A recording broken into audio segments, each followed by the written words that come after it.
Ladies and gentlemen, have you entered yourselves into a land of elite? Yes, you have, because it's Wednesday night and you know what that means. Also, thank you for the first like. Much appreciated. I just saw that one as we went live. But right now here, you are set for 3 hours of spectacular television here tonight. The final show before we go to Full Gear on Saturday night. We got a second like. Yo, thank you very much. I don't know if anybody's here. Oh, there we go. Now I was making sure that the counter was working right there. Omega will be here tonight. The return of the cleaner, Kenny Omega, before he goes to trios action on Saturday night. And apparently Samoa Joe will be on commentary for Katsuri Shibata against Hangman on the page. I'm excited for that Strike Fest of a match right there. As Red Velvet has returned as well. She is the current holder of the Ring of Honor Women's Television Championship, but she will have to unify the titles with Mercedes Moné. That's going to be a tough challenge for Red Velvet right there. Honestly, part of me wants to see Red Velvet win, but I just don't think that's going to be happening. But right now they're going through the entire card of what's going on there. Oh, is that an Aubrey Edwards fan right there? The way to go right there. I cannot wait for that one. Okada and Mascara Dorada right there. That is going to be incredible right there. What's up, everybody? Thank you for joining my boys. Yes, sir. Three, elite. I don't know. That was a terrible one right there. Still kind of running through the entire card of AEW Dynamite right now, and for the third hour of Collision. The fans are just ready to be like, all right, stop talking, Excalibur. Let's get down to action. Oh, here we go. Get to action right now. B-T-E.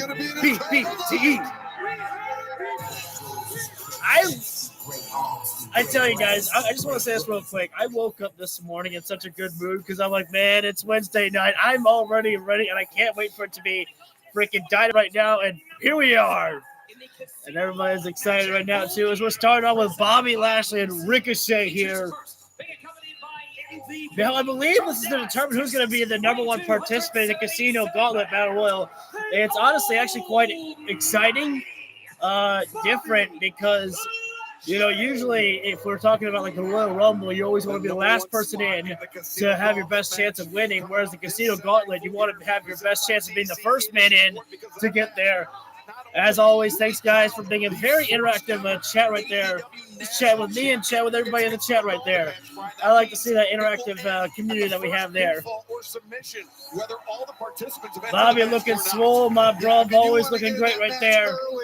But I think he's really looking to do some hurt business on Ricochet here tonight. He's here for business and about to lay a beat down on that boy Ricochet. And could you believe it if we had Bobby Lashley and Shelton Benjamin number 1 and number 2? Could very well be a potential possibility to happen.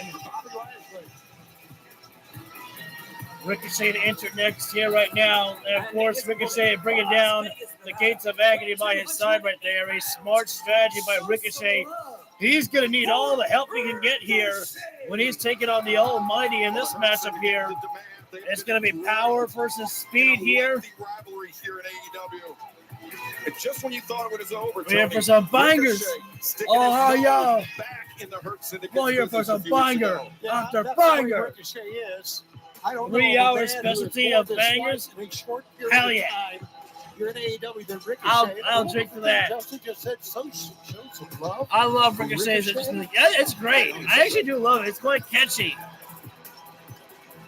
Your first day? Yeah, second day. Well, either way, the number 1 spot on the line here in our opening contest. The Almighty. Yeah, this is the number 1 spot here for the Casino Gauntlet Battle Royal. Hours here on TBS and HBO Max. Bobby Lashley and Ricochet, they've had plenty of matches and trios action. Tonight, I'm not sure if they've ever wrestled one-on-one though here. Look at some of the biggest stories going down this Saturday in Newark, New Jersey. I got that film too there. Too, Excalibur, I'll tell you that. There you see what we got. What a week it's going to be. What a week it is, starting right now for AEW. Right now, the bell has rung here. It could be for the Hurt Syndicate. Wait a second. Oh, wait a second, Ricochet. The bell has rung. We're not here to have a little talky talk. We don't put a fight. Now, before this match starts, there's a couple things that I want to say. Are you Oh, boy. Fuck, I don't want to hear it, son. We came here to wrestle. Okay, so the first thing that I want to say We're the best wrestler. is fly, Eagles fly on the road to victory, baby. Woo! Ricochet. I know y'all don't remember what it's like to win a Super Bowl. It's been quite some time, but we riding high right now. We're feeling real good. Bobby Lashley's ready to eat this man And don't alive. worry, I don't want to be in this state any longer than I need to. I hate this state. Actually, the only good thing to come out of this state is my beautiful wife. Hey, baby. Why is the referee holding Bobby Lashley back here right now? The bell rung, son. Actually, there is one more thing that I think I need to say. Spear. And I 1, think 2, 3. that I need to clear the air a little bit. Because a couple of weeks ago, I was talking to myself, and I actually talked to Tony Khan. And I'm actually surprised that Ariel Helwani didn't ask Tony about MVP. Because MVP's getting really old, and he's starting to get dementia. The bell and they rung. actually had the gall to call it the international title. So I wanted to clear some things up, and I want to let you know that it is the AEW national title, and you are looking at the inaugural champ. The bell has rung. Can we get to wrestling now, Ricochet? We're ready to wrestle. Hell, Bobby Lashley's ready to wrestle right now. Come on. And another thing is this Saturday, after I walk out as the new champ, each and every one of you morons. All I gotta say is when Ricochet's done talking, Spear 1, 2, 3. Be done. Put him away. Will give me the respect that I deserve. This big bald idiot will give me the respect that I God, deserve. shut your bald as well. I have earned it. Because without Ricochet, none of this would even be possible. AEW wouldn't even be a company. My God, son. And now I'm riding high, baby. I got the two homies right here. What's up? Yeet. What's up, guys? Hey, you can't say that. You can't say yeet. This is where the best wrestler, not with the best talk. talk. Jet speed. Nobody will stop me from fulfilling my quest for gold. My God, son. Help me put this guy away. What is Bobby just hitting right in the back of the head right now? Running through each and every one of your favorite wrestlers this Saturday and become the new AEW national champion. I don't mind Ricochet talking, but this is too much right now. Ref, let Bobby go. And there's not a thing that this dumb idiot kid can do about it. There's my not a dumb thing good. that this old gray-haired lady can do about it. And there's not enough that you... Yes! Bobby, let go of me. Bobby, let go of me. I was still talking. Finally, put that son of a bitch down. Somebody shut up Ricochet. And Finally, shut him up there. Almighty Bobby Lashley. You know, Brian, I've seen a lot of things in pro Oh, wrestling, absolutely, nothing Kong. like I mean, that. my God. When people told me that Ricochet couldn't cut a promo, and the first night he was in on AEW, really, and he's cut a promo, I was like, what do you mean this guy can't talk? I was like, that was actually pretty damn good. And he just keeps on getting better and better. Takes out Ricochet, takes out Bishop Kong. And what is Bobby Lashley doing right now? He's going after the entire demand by himself right now here. I mean, obviously they can't get their hands on Lashley. A disqualification there would give Bobby Lashley the instant victory there. Ricochet can prove his mic skills a little bit there. Oh, no. Wait a minute now. Ricochet. No, wait a minute now. I think Bryce may have caught Ricochet's spear in the ropes there. Leona went airborne. Oh, I think Ricochet got Bobby with a high knee there. Super kick there by Ricochet. Scores 2 consecutive attacks. And tornado kick there. Great combination by Ricochet there. Not often you see that, bro. Standing shooting star there by Ricochet. No, Ricochet absolutely not. keeping it moving. Moonsault from the middle rope there. No, but there's only one. 2 count. No, wait, was it? Yeah. I want to go back because I thought there was one. Absolutely not. Moonsault. And Ricochet. 1. The area Oh, that was saw 2. a All right, 2 my count. bad. I thought Bobby got out of 1 there. I was like, oh, damn. Hopefully Ricochet was able to get Bobby Lashley off his feet. Oh, Ricochet I mean, right this now. is a He knows true to keep match. flying right now. Speed versus power. And right now, Ricochet about to grab 450 already. Shooting star landed on his feet there. Nobody home. Get that Ricochet, spear, though, get he that spear, adjusted Bobby. in midair. Oh, Bobby Lashley may have caught the spear, but Ricochet pulled the referee in harm's way there. I feel like it's. That's a cowardly move. Oh, wait. That is. Ricochet. He gouged the eyes of Lashley there. To the top of the knee brings Lashley down, and Ricochet. Spirit gun. Load up that spirit gun. Oh boy. Ricochet, you're only pissing off the Almighty, and you've done it now. You're paying for it. You've made a big mistake, thinking that you were going to be able to take down the Almighty. Spear, put it away, 2 and 3. Bobby Lashley shutting up Ricochet in both ways. They put him down Is official and shut him up before. DC, the Casino Gauntlet match. Promoted by DC. Full Gear, promoted by DC. Because it could be this tag team partner. Now Shelton Benjamin, Speedball Mike Bailey. Personally, I would have preferred if Bobby Lashley just, speared Ricochet and just be done with it. 1, 2, 3. I would have liked that a little bit better, but I think that's all we need from this matchup here. You put Bobby Lashley and Ricochet there. There's not much that we really need from that. We were looking for a competitive match. We were looking for just, the finish there. As I spin around with the water. It will officially be a steel cage match this Saturday night live. Why did he say that? Why did Excalibur say it will officially be a steel cage? It's like we've had the announcement of a steel cage for what? A week now? I think. And Hangman Adam Page later on tonight, Samoa Joe joining us at the desk, and let's hear from the ops. Nice to meet It must feel good, right? World champion, a fighting world champion, no less, tearing through the competition with reckless abandon. And judging by the edict I got when I walked through this door that if I interfere in this match tonight, I would forfeit my championship opportunity. Ouch. It seems a champion with a company firmly behind him also. But my only solace is, Hangman, allow me to explain what it is. It's that your whole world, this world of joy and happiness, it's about to get very, very different very, very quickly. Because you see, my friend, you are guilty of crimes and transgressions against the ops. And your punishment begins tonight. And it stands in the form of this man right here, Katsuyori Shibata. Deadly by design, violent through intention, and firmly dedicated to exacting justice for what you did to our brother Will Hobbs. You see, Hangman, Shibata begins your payment, and come full gear, I will collect in full. Tell him, Shibata.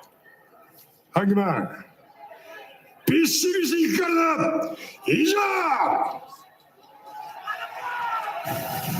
Well, Hangman Shibata tonight, and at Full Gear presented So, by DC, the $1 million match. Kenny Omega for you, V, the question that you asked is who's going to win the national championship.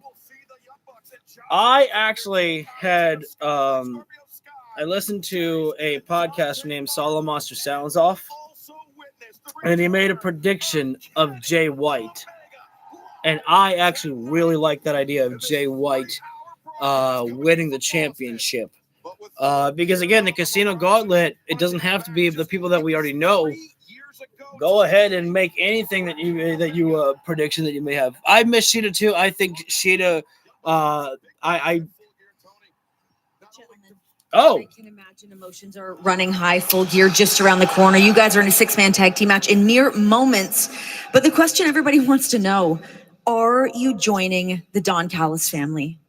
Renee, we don't need any gotcha journalism tonight. Why don't you leave them alone? You guys got a big match. I got a better idea. Why don't you go out there, show everyone why you're the greatest tag team in the history of the planet, and we'll give these rubes an answer right after. I'll even do my special patented ring entrance for you. You guys love that, right? that was great talk. Let's do it. Let's do it. I love it. Yeah. Come on, guys. This is fantastic.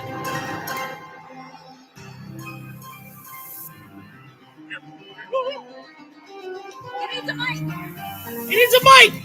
Renee, don't you have a microphone to give to Don Callis? Give him your mic.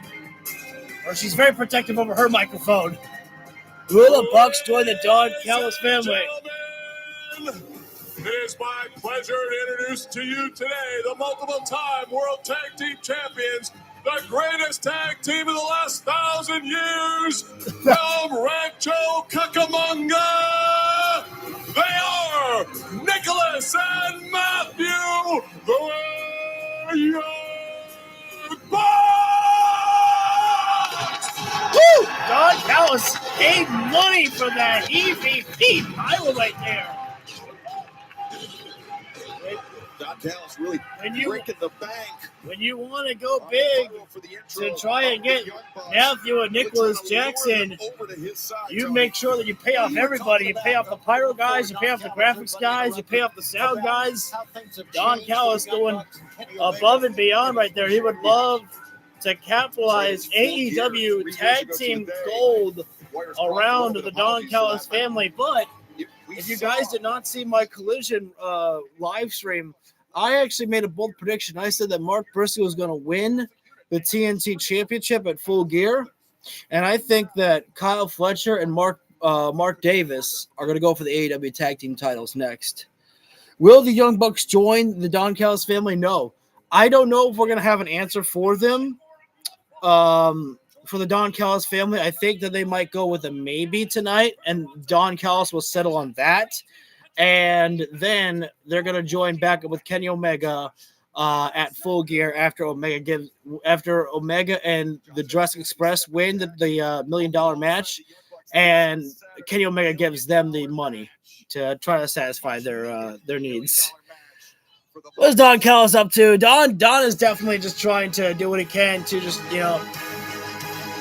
I like this one, though. I like the idea of a tune-up match here for the Young Bucks and Josh Alexander here before they go to Full Gear to take on Jurassic Express and Kenny Omega. I apologize for brushing my hair. I'm not trying to look pretty. My head actually was itchy. so sorry. Wait. A great trio of wrestlers that have come together. Top Flight, a great tag team, and I believe they've had their interaction with the Young Bucks beforehand here. Welcome Don Callis to the desk. What a pleasure. Scorpio Sky, a veteran inside the ring as well, too. Scorpio Sky had a moment where he faced off against Kyle Fletcher on Collision for the TNT Championship. Almost won it there. I'd love to see Briscoe could be with the evil Don Callis family. I could book that shit and spice it up. We're gonna see some history, Shivani. Okay. I think that there's things about that, V. It's like you think it's a good idea, but there are some times that you just don't do something. Like when it came down to Chris Statlander and Willow Nightingale, I said, wait, if somebody's going to turn heel, let it be Statlander. Willow Nightingale is too good of a person that you don't want to see her ever turn heel. I don't think I ever want to see Mark Briscoe join the Don Callis family. He's just too likable, and you don't want to put him with the mega heat right there. I can see Jay White being either unified champion or AEW men's champion. He will be the men's champion. I think that Jay White still will be the AEW World Heavyweight Champion one day. I think that is still in the plans right there. Jay White has had any has had just some bad luck a little bit, but he still appears like it's less risky as to what Adam Cole went through. A lot of these Different tag teams steps, here different grew up in the business. Ice top rope arm drag there by Nick Jackson there, and Dante Martin. This is unusual for Dante to go outside the ring like this here. Oh, wait a second, a little bit of bait there. Wait, the midsection there. Nick Jackson, slingshot it over there. And now Dante Martin right now playing a game of cat and mouse with Nick Jackson here. Speed here. I believe that's Dante, good job there keeping his eyes on Matt Jackson. No time for super kick there, Nick did. Nick Jackson's one of the greatest athletes in the history of wrestling. Oh, what was that? I'm not sure what that one was. Both man double chop your tip there. Absolutely, Top Flight has been actually more so on Ring of Honor as of late, which is actually not a bad place for them to be.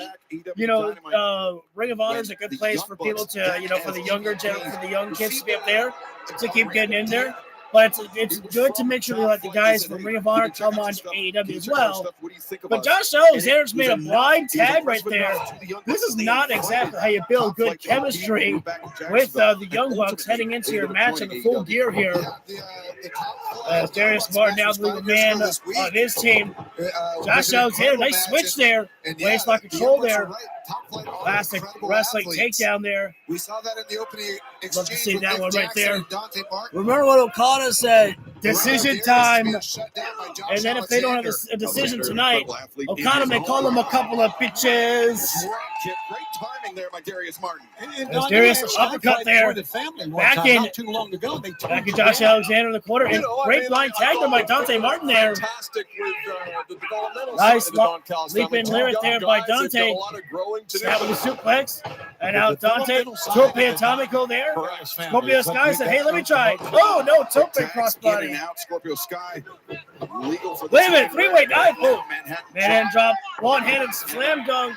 Into the knee. I think Dante was mocking the Young Bucks in the sucking pose there. Scorpio Sky up and over Matt Jackson. Belly to belly to the outside there. For my foods here, boys. No problem, Pete. Thanks for coming in as always, brother. The only private party will return in Full Gear. Should go back after the tag titles. Should they go to Real or tag titles? I think private party. I don't know if they're injured. I haven't seen anything from them ever since they lost the tag titles to the Hurt Syndicate. But I think definitely that they should go after the AEW tag titles again. Oh, wait a minute. Scorpio Sky was trying for a tope dive, and Josh Alexander pulled down the rope right there. Say what you want, but that was smart strategy by Josh Alexander. And this is going to be a car crash here. Oh, what a collision, but collision comes in the next hour or two. Continues live here, part of this 3 hour. You got to give it to Josh Alexander and the Young Bucks there. They may not be a frequent tag team with each other there. And honestly, they kind of started off a little bit weird there with Josh Alexander with a blind tag there, but they're working quite well with each other here right now. Josh Alexander going after Scorpio Sky, dropping down the knee to the face right there, cover up on Scorpio Sky right there. That is not going to be enough to take down Scorpio Sky right there. But Josh Alexander, as soon as Scorpio Sky got the kick out, he went right to a wrench on the arm right there. Love to see right there. Not getting frustrated, just staying focused right there. Just keeping that arm wrench applied right now. Doing a lot of pressure on Scorpio Sky here right now. And obviously, if you damage the arm of Scorpio Sky, it's going to be hard for Scorpio Sky to hit that TKO right there. Sky up to his feet right now. Oh, Josh Alexander dropping him down. He went for a dropped hold right there. Now tagging in Matt Jackson, who drops down the leg drop across the back of the head right there. I want to see Nakazawa get some payback on Josh Alexander. Oh, that would actually be pretty good right there, even if it's just one punch. I didn't even know that Michael Nakazawa still worked for AEW. I think there's a lot of people that, probably are in the back right there that you don't even realize he still works there. Like, I don't even know if Paul White still works for AEW. I imagine he's got some other ambassador role or whatever it is you want to call it there that he probably does. So what it means, weird beard? You look like you about to give out the game. I'm going to turn on the volume a little more. We don't need to hear the background commercial noise right there. Is Matt Jackson, or that might be Nick Jackson, I believe, there. Shot to the face of Scorpio Sky. Now Scorpio going face first in the buckle right there. And now Nick Jackson about to take a running start. Charge in there. High knee to the face of Scorpio Sky right there. And now Nick with a snapmare takedown there. And he got attacked last week by Josh Alexander and sent a message to Omega. Yeah, I saw that one on Collision right there. I couldn't even tell that it was Michael Nakazawa until after Alexander did his leg slap. Or snap, sorry.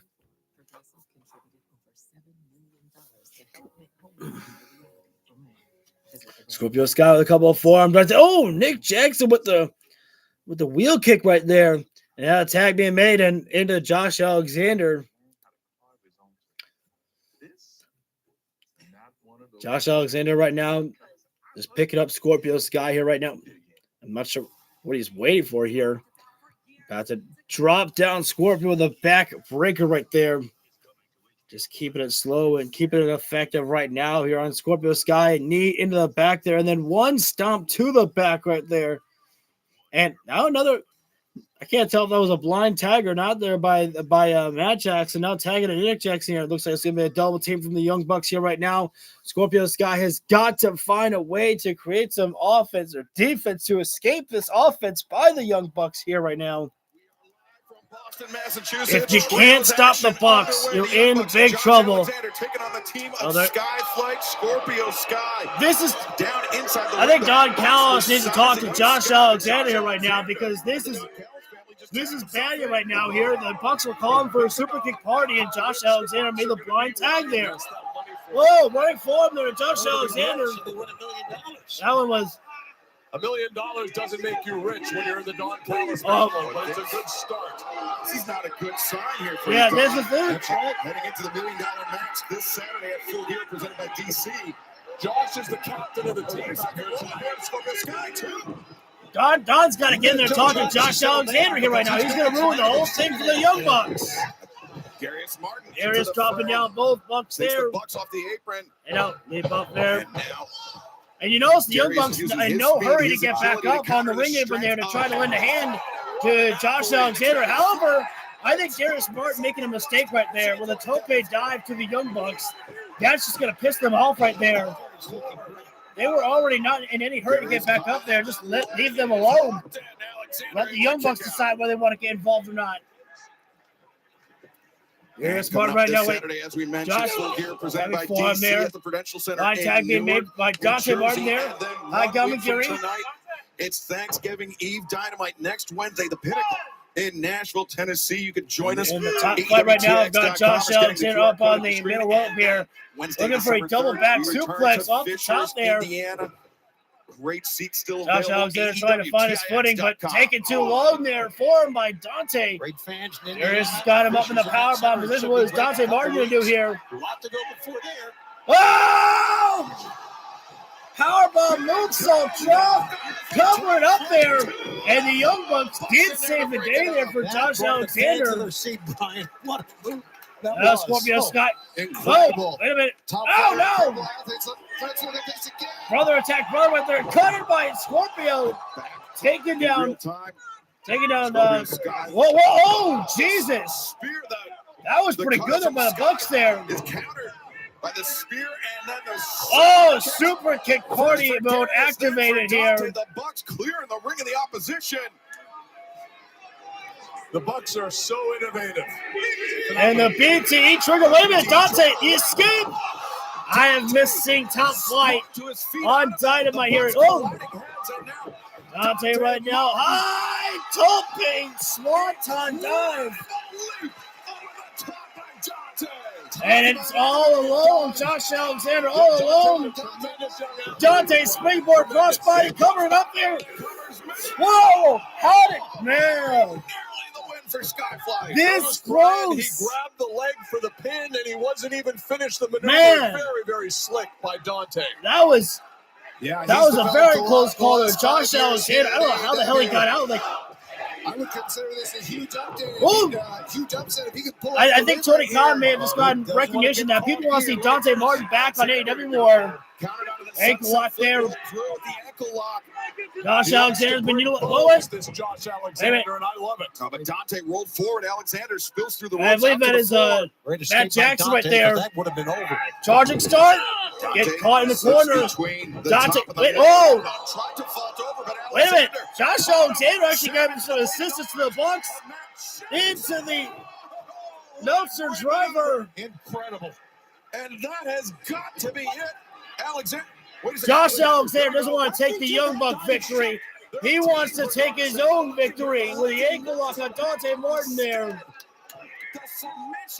And Dante's got no choice there. There's no escape. There's nobody else to be there. Josh Alexander. Josh Alexander's doing a terrible job of he's trying to recruit the Young Bucks here right now. He's like, yeah, we won, guys. Let's go. The so-called captain of the team guiding Josh Alexander looks like such a nerd right now, and yet I love it. He's really doing the Young Bucks pose for a moment there. Very confident about the answer for the Young Bucks. joining Don- the Don Callis family. Got other Well, members Don of the Callis is Callis calling out the family. rest of the family right now. Rocky Romero, Hechicero, Mark Davis. Rocky Romero. Cut the music. Well, I have something important to say. I didn't have my fireball. Sorry about that. Where's my water? All right, drink it. What a great victory for the Young Bucks and Josh Alexander. You Now, suck! the world is watching. The world is waiting for Matt and Nick, for you two, to make the official announcement. Don just called them Matt and Nick. Don, did you forget what you called them earlier? Shame on you. Shame on That you. you are joining the Don Callis family. Well, Don, we would, but you said our names wrong. It's okay. No, stop that. Don't listen to them. I know this is a big moment for you guys. You're a little nervous. Can I remind you that since we've been associated, the money's been flowing. You've had ring entrances again. You've had limousines again. You're getting booked in big matches again. It's in your best interest, guys, to join the family. Now, announce it for these people. Well, Kenny's also an EVP, so they'd still have it good with Kenny Omega.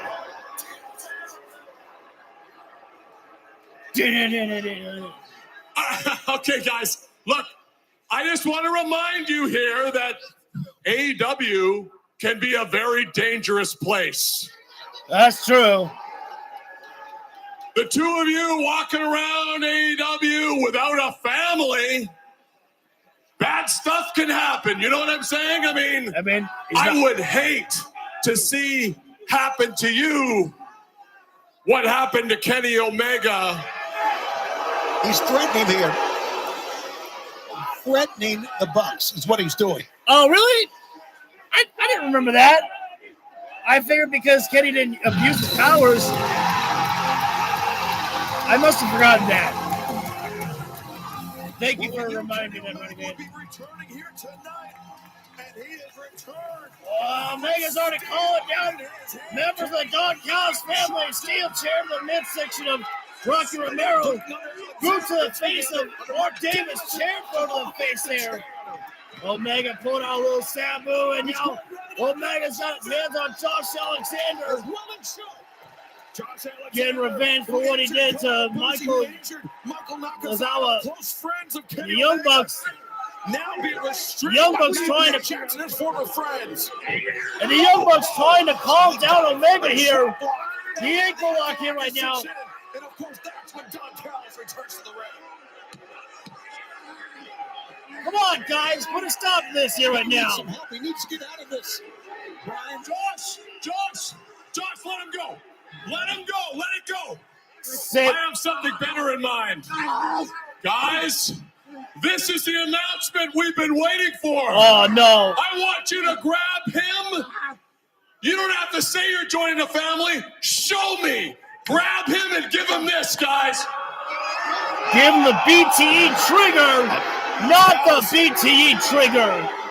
Demanding that the Bucks deliver the BTE trigger. Oh, come on. Dog with one shot on the shoulder blade of Omega. Alexander, the stomp on the already damaged ankle. And with the million-dollar match on the horizon this Saturday, this is terrible for Kenny Omega, Brian.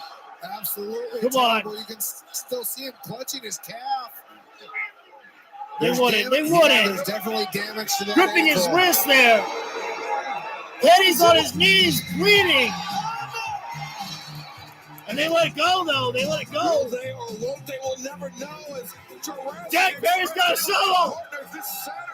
Jack Perry's got a goddamn shovel. Luchasaurus. No shovel in his hand. Luchasaurus with a vacuum cleaner. A vacuum cleaner. What's a first? Grab what you can, guys. Vacuum cleaner. That was a vacuum cleaner. I can't believe the Luchasaurus is a vacuum cleaner. Kenny Omega, our successful in the $1 million match this weekend, they can buy a bunch of vacuum cleaners. Well, we never got to hear confirmation of the Bucks will be. But it will be Wait, hang on. successful in the $1 million match this weekend, they can buy a bunch of vacuum cleaners. You choose a family? But it will be Jurassic Express, Kenny Omega, the Young Bucks, Josh Alexander, $1 million on the line this Saturday at Full Gear, presented by DC, live on pay-per-view on HBO Max. Okay, that's it. Kenny just said you choosing a family. A timely intervention by Jack. But I really believe that it is Saturday night. The Elite is fully back. And then maybe, I don't know, maybe then we'll see about Hangman there, but After that attack by Josh Alexander. Yeah, definitely still Maybe. limping on that ankle. yeah, there's a little bit of damage that was done to Kenny Omega's ankle there by Josh Alexander, but Omega's got some days ahead to recuperate.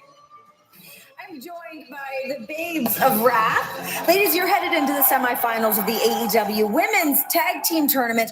You're taking on the Sisters of Sin. You guys had quite the run-in with them at Blood and Guts. Oh, yeah. I mean, Sky Blue and I were the very first women in Blood and Guts. And I took her and I threw her into that cage and I made her bleed.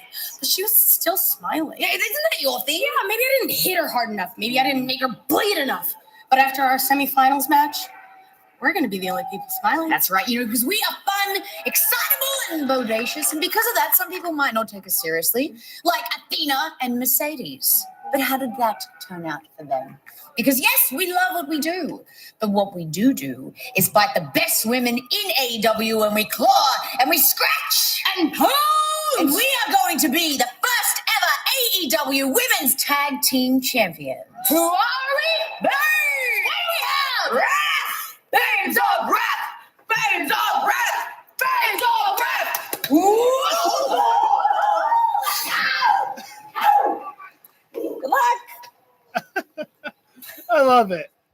So, sometimes don't we enjoy The a first little round of the cheerful AEW power? Women's World Tag Team Championship Tournament will continue here tonight. The Babes of Wrath, of course, have already punched their ticket Ryan, into the smile. semifinals. But shifting gears here, Tony, earlier this week, we lost one of the legendary voices of our sport in professional wrestling. And Excalibur, he was one of the legendary voices of my childhood. Bob Caudle passed away at age 95. He not only was a great announcer, he was a great man. And I had a chance to finally work with him in 1985. To be able to stand beside Bob Caudle, microphone was one of the biggest moments of my life. The world is going to miss Bob Caudle, the professional wrestling world, but the entire world.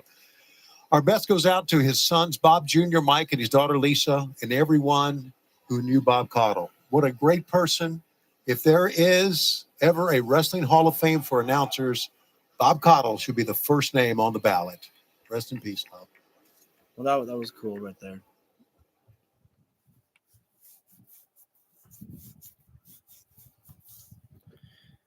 I don't know if I've seen Bob before there, but The holidays come with. that was cool for them to do right there.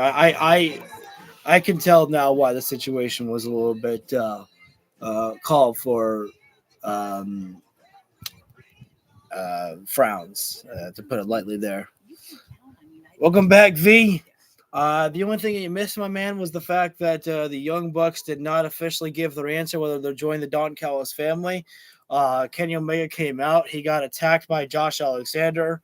Actually, Omega was able to get some shots in on Josh Alexander, and when the Young Bucks tried to pull him away, they didn't even try fighting him. They just tried talking to him, and then after that, Josh Alexander hit him with a chop block and got him an ankle lock there. And then Don Callis demanded that that the Young Bucks actually hit the BTE trigger on Omega. They grabbed him by the wrist there, and they didn't seem happy about it at all right there. And that's when Jurassic Express came out to make the save right there. So yeah, they're saving that for Full Gear. And obviously, I'm standing by my guns by what I think is going to happen. I think that Omega and Jurassic Express are going to win the matchup. And then I think what's going to happen is I think that maybe the Don Callis family will attack the Young Bucks. Personally, what I would like to see more is I'd like to see the Don Callis family just take their leave, and then I'd like to see Omega take the money bag away from Jurassic Express and just give it to the Bucks. Maybe they throw down the money bag and they just they hug in the ring, and that's the reunion of the Elite. Instead of Kenny Omega making a save because they're getting beaten down, I think I'd like a more emotional reunion of just doing a kindness from Omega, just saying, I never wanted the money. We didn't need the money, but I know how important it is to you, so this is for you. What about Hangman? I wonder. That's the thing is Hangman. I don't know. I think there could be a little bit maybe a reunion for Hangman and the Bucks. Obviously, that I think that's going to take some time to mend those fences, because of the fact that the Young Bucks, if memory serves me correct, did try to get Hangman out of the World Heavyweight Championship picture sometimes there,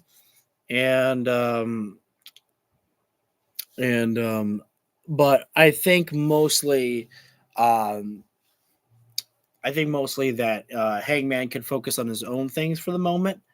But I do agree. I think eventually Hangman will have to go and join the new Elite, the old Elite, to take on the Don Callis family. I think that's where it all heads into. But I agree as well with that that Josh Alexander, I'm so glad that he is gaining traction in AEW as well. If we get MJF tonight, I'll crap my pants. I can't wait to see when MJF comes back and what he comes back to. We know it's going to be Mina Shirakawa and Tony Storm, Sisters of Sin, in the AEW Women's Tag Team Championship. That would actually surprise me if we did get Julia and Sky in the finals. That one would surprise me because, I mean, no offense, I love them both dearly, but I would have never predicted them to go into the finals. Hell, I would never would have predicted them to get the win over Jamie Hayter. And fans, you are watching All Elite Wrestling on TBS, brought to you by. This is going to be another one where it's going to be speed versus power. However, though, I think that this time around, it's going to be a more far back and forth matchup. You never know who's going to come out. That's right. It was Bobby Lashley who won to be number one, and it could very well be that they have to hurt each other in the AEW National Championship Casino Gauntlet. Speedball Mike Bailey enters the fray here. We've seen the rivalry between Jet Speed and the Hurt City game before. One of the reasons why this match, especially, is so important. For Mike Personally, I would have had if either of these guys lose, I would have had they might not even be able to get into the match Kevin on Knight be out Saturday. there just in case MVP pulls any tricks, but MVP has been pretty fair so far. And I agree, Sheldon looking slow as hell, don't he always? Versus grappler matchup, and obviously both. Ooh. I think the best thing about this whole thing is that AEW has built up the women's tag team division in the tournament so well that it feels like that there isn't a bad choice for anyone to be the first. But that was that. I don't know why the referee was grabbing at his shirt. It's like, I'm the referee. I'm the referee. You see my AEW logo? That's what it looked like from the camera angle there. It was silly. These two men for the number 2 spot in the Casino Gauntlet match. This is what you see right now. Speedball. Here at the give him a handshake right there by Benjamin here. By Speedball Mike Bailey to Shelton Benjamin. Yeah, that's funny to me. Former champions and challengers. Here we go inside the ring here. All-American over the Taekwondo black belt. 10 times out of 10. Right now, what you missed just moments ago, Renegade, was the fact that we had the Young Bucks. Kenny Omega came out to beat down Josh Alexander, and in the midst of that, the Young Bucks pulled Kenny Omega away.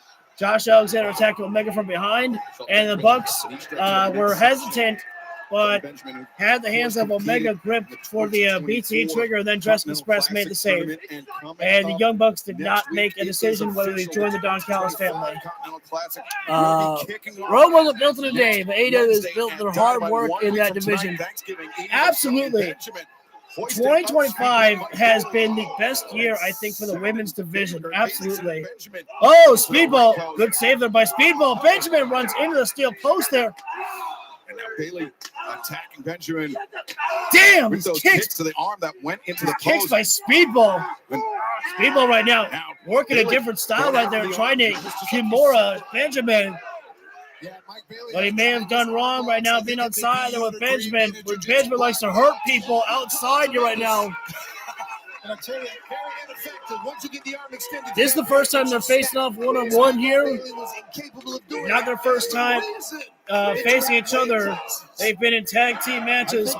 Hurt Syndicate Jet Speed. Try to grab a hold on Shelton Benjamin. That's his only way to survive. He's got to try to use what little bit of quickness and agility he has. I mean, he's a tremendous athlete. Right. He's a Benjamin right now. Yeah, I mean, I agree with what Tony Schiavone said. It was a wrong decision for Speedball to actually get a grappling match with Benjamin. Not going to win that with Shelton Benjamin. Oh, wait a second. Speedball cross the legs over there. Nice tight cover there. Benjamin kicks it out there.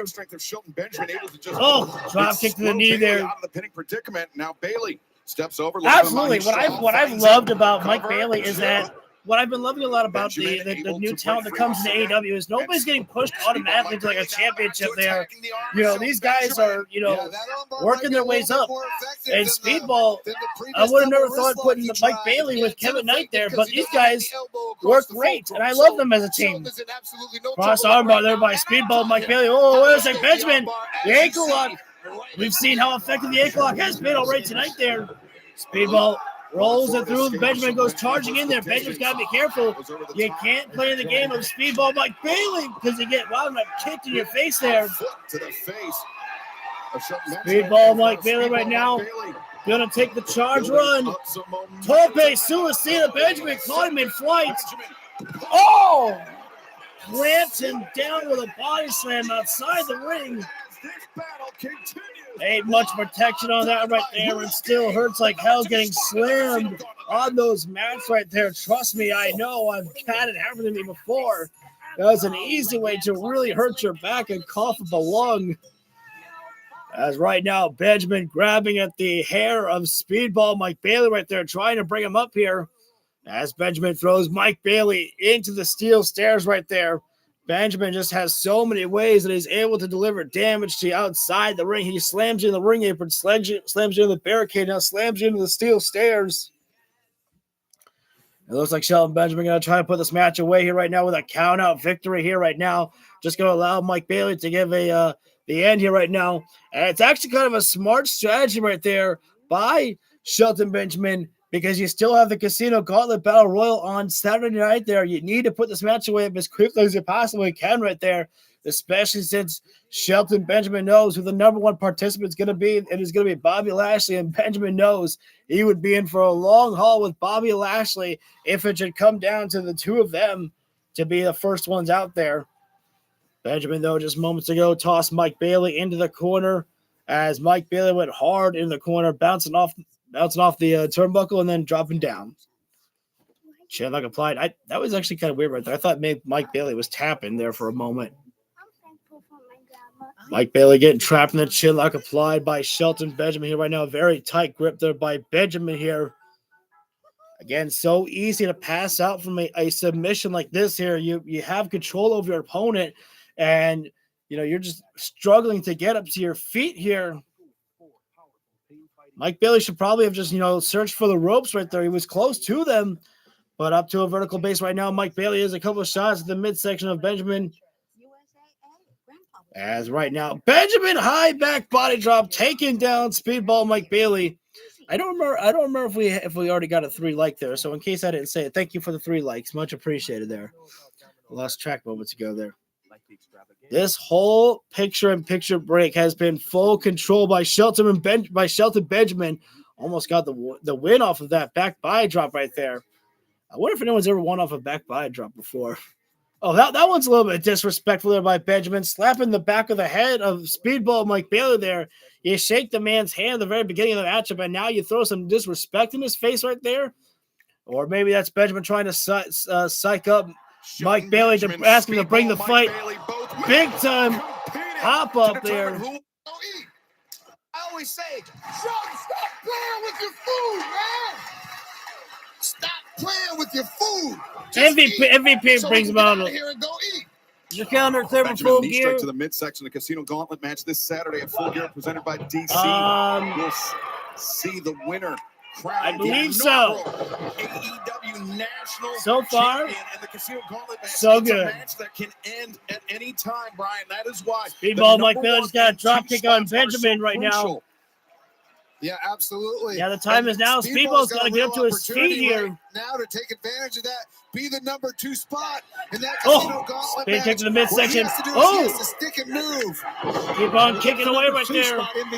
Use what's good for you there, Speedball. Speedball right now, standing shooting star right there, cover up by Benjamin. One, there was a very tight cover, and Benjamin still kicked out. You don't win matches flying through the air. You win it by pinning your opponent to the back, to the canvas. I'm going to say this, and I'm sorry to do this, okay? AEW has presented Shelton Benjamin in a far better light than I think that WWE has ever done. Shelton Benjamin, so damn fucking good, presented so strong in AEW.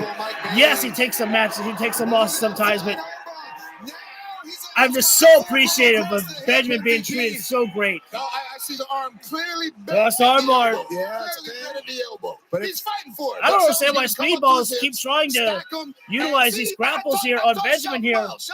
This is a terrible decision, I think, here, but again, maybe it's trying to confuse your opponent there. Oh my Jesus, that was a. But he hung on and dragged Shelton Benjamin down to the floor. That was something unique right there.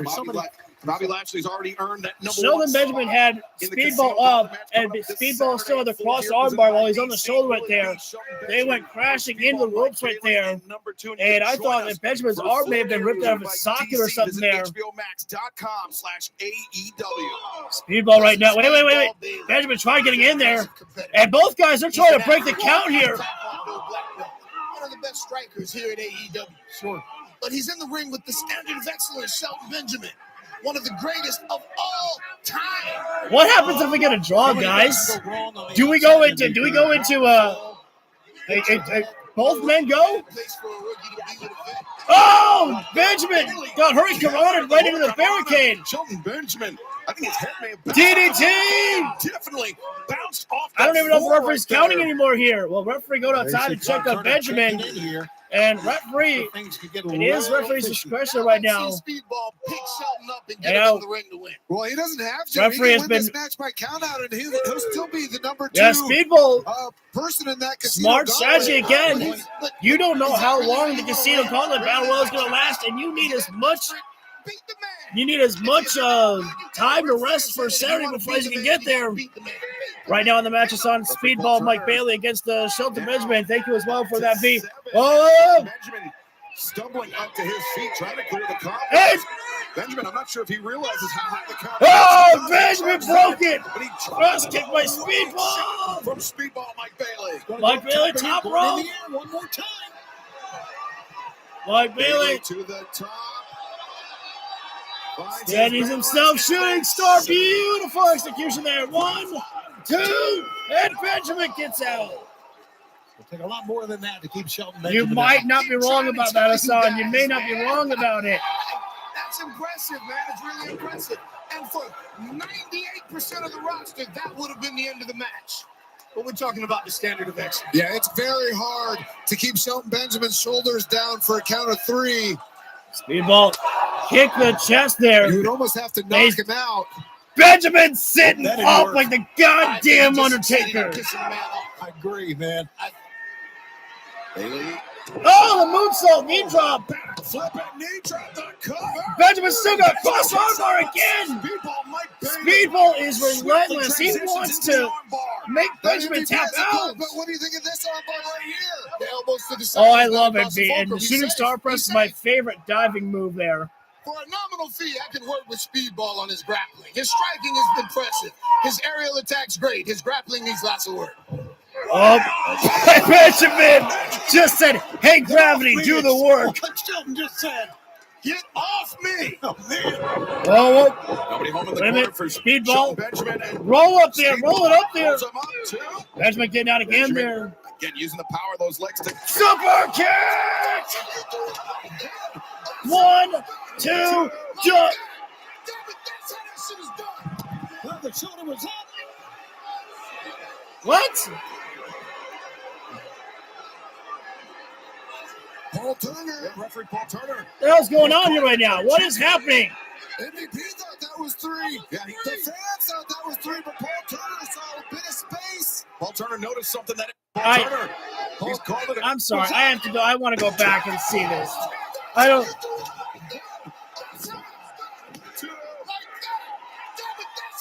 I guess.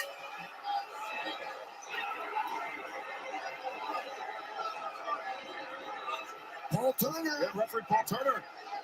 Yeah. I agree, V. Yeah, the fans thought that was 3, but Paul Turner saw a bit of space. Paul Turner noticed something that MVP did, and now Shelton Benjamin. Suplex. Charges in the knee strike. What a way. Bailey may be out on his feet. They're just done. Another super kick for good measure. 2, 3. Owner of this match, Shelton Benjamin. I gotta think Mike Bailey would have hoped that first one would have been a 3 count after that. Yeah, I mean, wow. I'm still confused as to what happened right there, as to why After that German after the suplex, first super kick. that super kick. I'm not really sure why. Like, I didn't really see a kick out there. I mean, was his shoulder up a little bit? Exactly. I mean, the finish.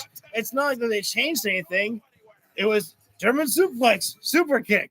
They didn't change anything. It was still a super kick. Yeah. So he should have just ended right there. I like to say these things because I want everybody to know that I'm not just a kiss ass for AEW. I will say things when I think I'm like, dude, I was like, that was weird there. I believe I will be on time for Full Gear. So far, my Saturday is pretty clear for the morning right there.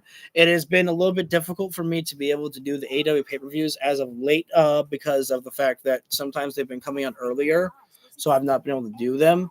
But I believe that Full Gear is actually going at a later start, so I should be able to be there. Up next, we do have Claudio Castagnoli, Jon Moxley taking on Orange Cassidy and Roderick Strong. This was a match that was not scheduled to take place here, but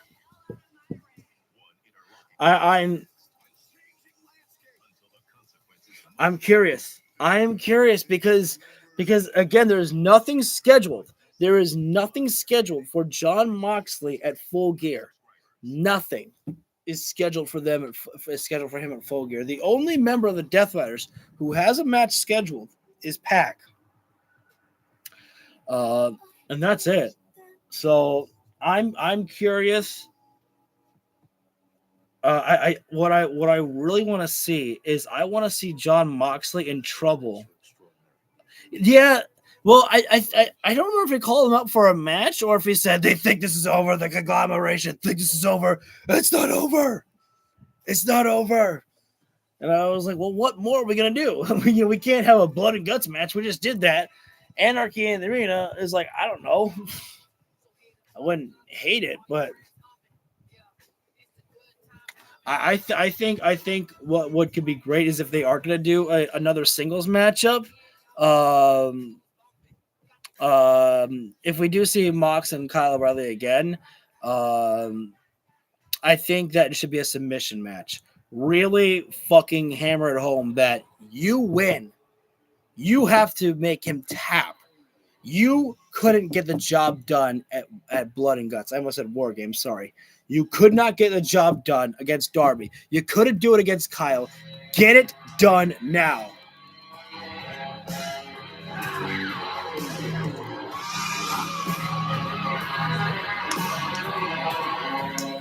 And to answer your question, Renegade, yes. I think that it's only a matter of time about what happens. Again, I know that people like to think that Marina Shafir could be like the new leader of the Death Riders. But I really, really like the idea of Claudio Castagnoli. See, even this. Oh shit! Sorry, I got too excited. I saw like Moxley. It looked like he was closer to the crowd moments ago, and Claudio and the rest of them were standing like still at like the top, like the fans. And I was like, they're not even standing by him. But then they went back to a camera shot. He was close by. I still can't believe that Blood and Guts was only last week. The chaos that happened on that night still fresh in my brain. Forced Jon Moxley to quit. Still rock. Again, I just think that what I really want to see most is I want Claudio to be that new leader. Claudio is a guy that he can talk, but he doesn't have to. Claudio has got that type of aura that he can handle business by himself. His actions speak louder than his words. And that is the type of leader that you need right now in the Death Riders. You don't need a guy who talks the talk like Jon Moxley. You need a guy that walks the walk. Right now, how Claudio Castagnoli keeps on racking up those wins. Dude, absolutely. And I apologize sometimes, guys, if I ever glaze too much for AEW. It's just I can't, like, it provides me joy because the way they do things, I think, is just so simple, professional wrestling. Like, so many times people are like, man, pro wrestling's so hard. And I'm like, I really don't think it's that hard. And I hate to be a kiss ass, but I just think that Tony Khan does a good job of how he does it. Anyways, sorry. Let's talk about the action. Some of the attacks led by the Death Riders. I just wonder, though, guys, where is my mind? Truly. I think Gabe Kidd's the wild card for the Death Riders. It could be a difference maker when they turn on Mox.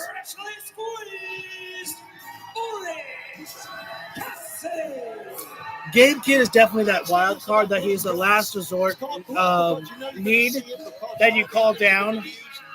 I mean, that's exactly why he was there at Blood and Guts, because they needed to show that, the Death Riders used everything to their advantage. That, the Don Callis family was there. They didn't have the advantage, but technically they did have the advantage because, Mark Briscoe was taken out. They had Gabe Kidd. They had the numbers game and still couldn't get the job done. And it only lost when it was Jon Moxley alone. As she normally does before Death Rider's entrance. It's interesting to me because Marina Shafir got the submission. And you notice that Moxley is out in the ring right now. I don't know if that's anything to pay attention to, but the fact that John is not in any rush to get in there. Losing streak as far as his AEW career is concerned. We are so used to him being utterly dominant. Right. Yes. But since the loss to Hangman Adam Page and Orange Cassidy went right after Jon Moxley, and this matchup that was supposed to be a regular tag match completely breaking down here. Orange Cassidy going after Moxley and Roderick Strong going after Claudio Castagnoli inside the ring here. These two are not the legal men. At least that was not the agreement upon there, but Orange blasting away at Moxley.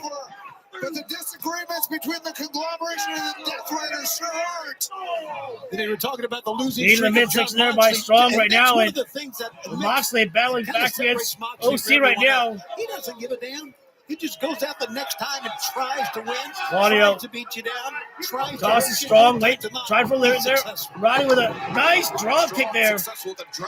And this matchup, this is actually where the Death Riders don't do their best work, is when you take the fight to them. And look at that Roderick Strong, a guy who's had his distractions or his disagreements of joining the conglomeration, actually being there for Orange Cassidy. And now there's Claudio making the save for Moxley. Nothing to read into that one right now. But this is what happens actually when you take the fight to the Death Riders. They don't know how to counteract because they're so used to being the bullies in the ring that you're not used to, them actually taking it to you like this here.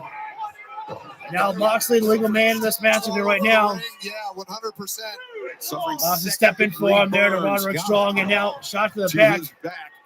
After being put through those tables. And the shot to the chest there is now rubbing the face into the rope right there. With frequent has been made by Moxley and Claudio Castagnoli. Obviously, you expect that Marina Shafir is right there, but so too right now is Daniel Garcia. Oh, man. Orange Cassidy's got his hands in the pockets, y'all. Double jumping. Oh, not the wishbone. Oh, I don't think Orange Cassidy was meant to be that flexible. He just got peeled. The Continental Classic, it is kicking off next. Orange got split. Third year, the round robin tournament. John Moxley, the chop. The Continental Classic. But only one overall winner. Next week. It has become such a phenomenal part of Are you kidding AEW me? since its inception. Do we even have the brackets? Part of AEW that everything looks forward to at the end of the year. Maybe the Bull Prediction will win, and the other will retain their titles. Roderick Strong, after being clipped on the back of the knee by John Moxley, I agree with that. Assaulted by Claudio Castagnoli, and continued the punishment on the knee. Now, can't think right now about who the other champions are.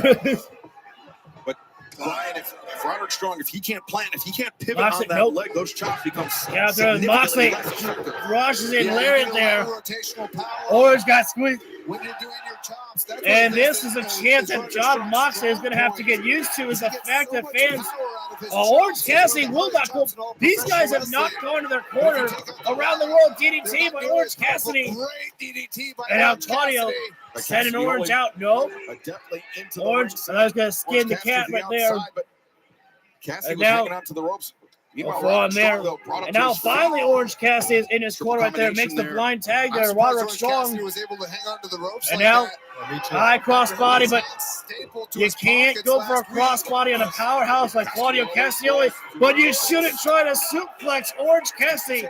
You get stun dogged with a millionaire. I wonder when will O'Connell lose the Unified Championship. Here he goes. World's End. I'm going to say World's End. Oh, my God. Claudio, the military press on Orange Cassidy. Oh, where is he going to drop him? Drops him. Ooh. Oh, that was actually pretty bad. Orange landed on his elbow on the barricade there. High knee there by Roderick Strong there. Claudio, momentum carried him into the crowd. And Moxley booting Roderick Strong in the crowd here. And now Moxley's in the crowd. Moxley enters to the crowd. Now he's back in the crowd. And Orange Cassidy, hands in the pockets. He says, catch me. Dive it down. These fans getting their money's worth here right now, getting up close and personal here. We're going to picture-in-picture break in the midst of a crowd brawl. Yeah, be kidding me here.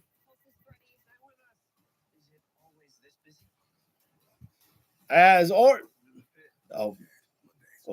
are in picture-in-picture right now here with the crowd brawl here right now. This matchup was supposed to be a tag team matchup, and a tag team match it is indeed, but referee is having a hard time controlling these wrestlers here, but referee giving a lot of leeway because he knows just how personal that this rivalry has been between the conglomeration and the Death Riders here.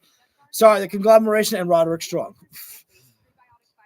If we all see each other in Full Gear pay-per-view, I'll give you my picks. Absolutely. I think we'll run through the card, as Moxley digging in those tiger claws in the back of Orange Cassidy, going up the stairwell here. And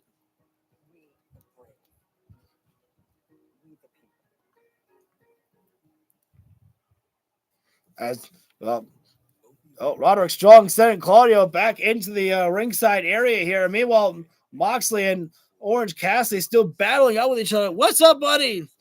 And still battling each other up on the stairwell there. Everybody getting their money's worth here tonight. And Roderick Strong back suplex. Claudio gets dropped down the ring on the apron there. Oh, and now Orange Cassidy and Moxley have re-entered the ringside area here. And my God, we're losing power. The lights just went out for us, just dimmed down for a second there. Orange Cassidy and Moxley back in. Oh, wait a second there. Daniel Garcia, like a thief in the night right there, crunching Orange Cassidy across the top rope while Moxley had the referee distracted right there. I think we need to see Daddy Magic. That's a match that we need. We need that added to Full Gear. We need Daniel Garcia against Daddy Magic Matt Menard as well. And I don't want to see that on the what do they call it? The Bunkhouse Brawl now. I kind of like the buy-in. That one was easier to remember. As Moxley right now just stepping on the fingers of Orange Cassidy. I don't think it's illegal, but sure as hell freaking painful, of course. And Moxley loves working on the hands right there. I just find it so ironic that of course after Taz was like, "Oh God," he was like, so disgusted by Moxley wrenching at someone's fingers, and now Moxley using a full Nelson. You can't full Nelson Orange Cassidy. Those pockets will escape everything. Orange Cassidy and Roderick Strong stepping into battle here tonight. Tailgate brawl. John Moxley and Claudio Castagnoli. Took everything that Orange Cassidy had to get. Bunkhouse ball. That's Dustin Rhodes' match. Now Claudio with those uppercuts right to the floor. Right, we saw not only the men's blood and guts match last And week, now, but for the first time ever, the gouging at the eyes right there. Moxley literally getting his thumb in the eye of the socket of Orange Cassidy there. In the AEW Women's World Tag Team Championship tournament still to come here tonight. Yeah, I mean, the men's blood and guts match was super Orange Cassidy in a bad way. Whoa! Claudio was trying for a sneak attack right there. Roderick Strong, smart, quick, cat-like reflex to get down there. Oh, I like that there. Roderick Strong just saw Claudio Castagnoli. He said, "Bitch!" Just slapped him on the back of his head right there. Reaching for the tag, reaching. Claudio getting Orange down. But Castagnoli just too strong, and now they're gonna try to swing him, but no. OC rolled it through there. Covered up there. Castagnoli breaks free. Close call. Oh, big time uppercut by Claudio. And now Roderick Strong did not have fast enough reflexes to catch that one. And now a giant swing. Orange Cassidy sent for a ride. An abbreviated Claudio swing. Usually Castagnoli lets go for 10 revolutions or more. Claudio didn't even try to go for the long blood and guts last week. A long revolution there, yeah. And that was definitely different there by Claudio. Maybe Castagnoli was looking for that uppercut. That's how he defeated Orange Cassidy in the advantage battles. Orange Cassidy dive down DDT. Pays him no mind. Hits the diving DDT. John Moxley's down. Claudio's down. Orange Cassidy's down. Roderick Strong is down. He can hit him from almost anywhere. Oh, Roddy right now. He's getting up on the ring apron here right now. Tag being made. Here comes Mox. Tag being made. Here comes Strong. Calf kick there by Roderick Strong here. And slide and lyric there by Strong here. Baseball slide there by Roderick Strong. God, when Roddy gets moving like this here, sometimes it's hard to keep up right now. And John Moxley can't keep up with neck strong, Roderick Strong. Boom, get an elbow. Boom, get an elbow. Boom, get an elbow. Boom, another elbow there. And now Roddy into Billy back face crusher. John Moxley can't keep up. Look at this. Tiger driver. Oh, Moxley assists, gets out into the Boston crowd. Another submission. Roddy shouldn't have fallen for that one right there. As Mox, paradigm shift there. Thanks to the distraction by Daniel Garcia. Almost got the victory, but there's OC to save the day. Orange is everyone's friend, and Orange set up and over. By Claudio Castagnoli. They lifted him off the mat and threw him over the top. Amazing. Got him up electric chair right now. Claudio's got Roderick Strong up. They're looking for a doomsday device here. Roddy slips out. No, and a rare time when the Death Riders actually hit each other. Claudio and Moxley hitting each other. Driven down Moxley. Landed awkwardly, they might be on that top turnbuckle. Roderick Strong right now. Superplex there. And now Roderick Strong quickly moved over and makes the tag Orange Cassidy. Strong rolled to his corner. And now Orange Cassidy was waiting to make the tag. Orange punch, get the hell down, Danny. Oh, but Mox, Death Rider, no. Orange punch! We've seen it before that it doesn't take one and done. And now Wheeler Yuta trying for Orange punch. Yuta with a drop down. And Orange Cassidy can't help but to chase after a former best friend. Sliding into the ring. Pop-up uppercut. And wouldn't you know it? Wouldn't you know it? Claudio Castagnoli saved the day again. And Moxley gets the submission victory. But one thing, Orange Cassidy didn't tap out. Not like John Moxley did. To your point, Tony, it took 4 Death Riders to take out Orange Cassidy there, and I think Claudio's pop-up uppercut is actually what knocked Orange Cassidy out. And he wasn't in that Bulldog choke for very long. Danielson called it. That's why the referee called Danielson called it. Oh, now was out. He couldn't the assault again. And here comes John Moxley's kryptonite, Kyle O'Reilly. He went right after John Moxley. The ankle. And Yuta. Moxley's tapping again. John Moxley's tapping again. And Kyle O'Reilly, psychotic. He won't let go of the ankle lock.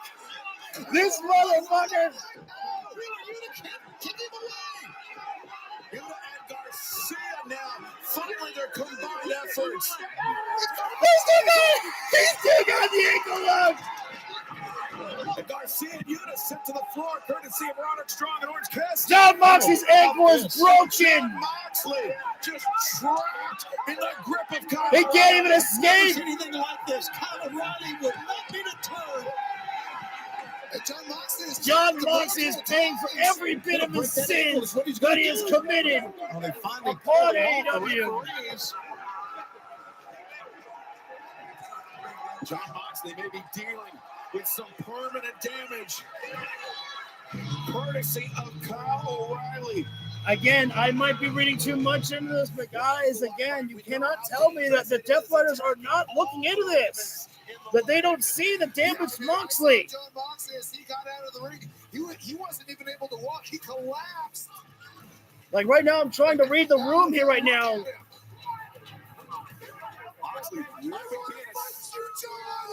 Wait, hang on, son. O'Reilly's got a mic. Hold on. And now, yeah, look at him.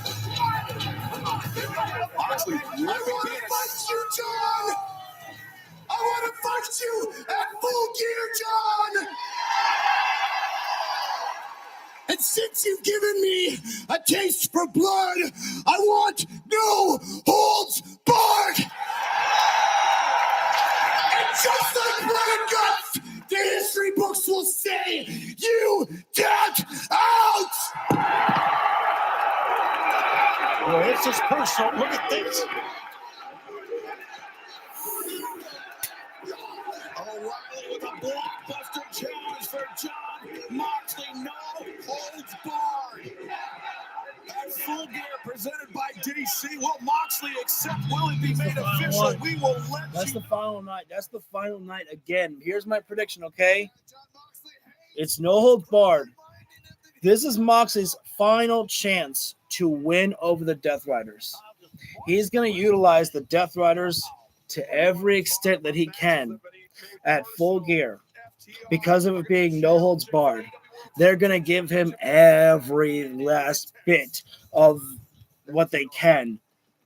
Sorry, I want to talk before we get to Brodito, but they're going to give him every last bit that they can. He's going to tap out again, and they're going to be done with it. And they say, fuck you. You're done.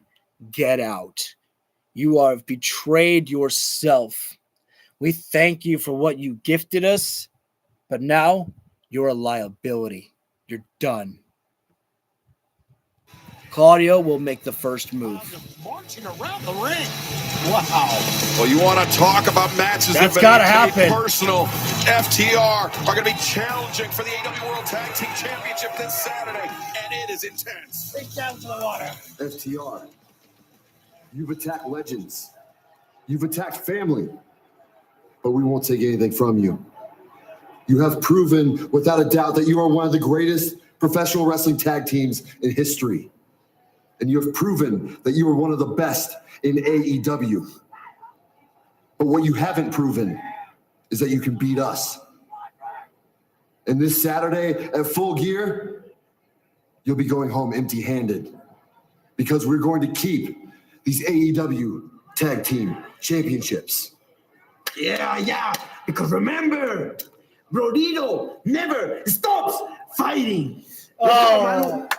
Boom, boom, boom. Champion Straight will up lift him. down. Really big man. All right.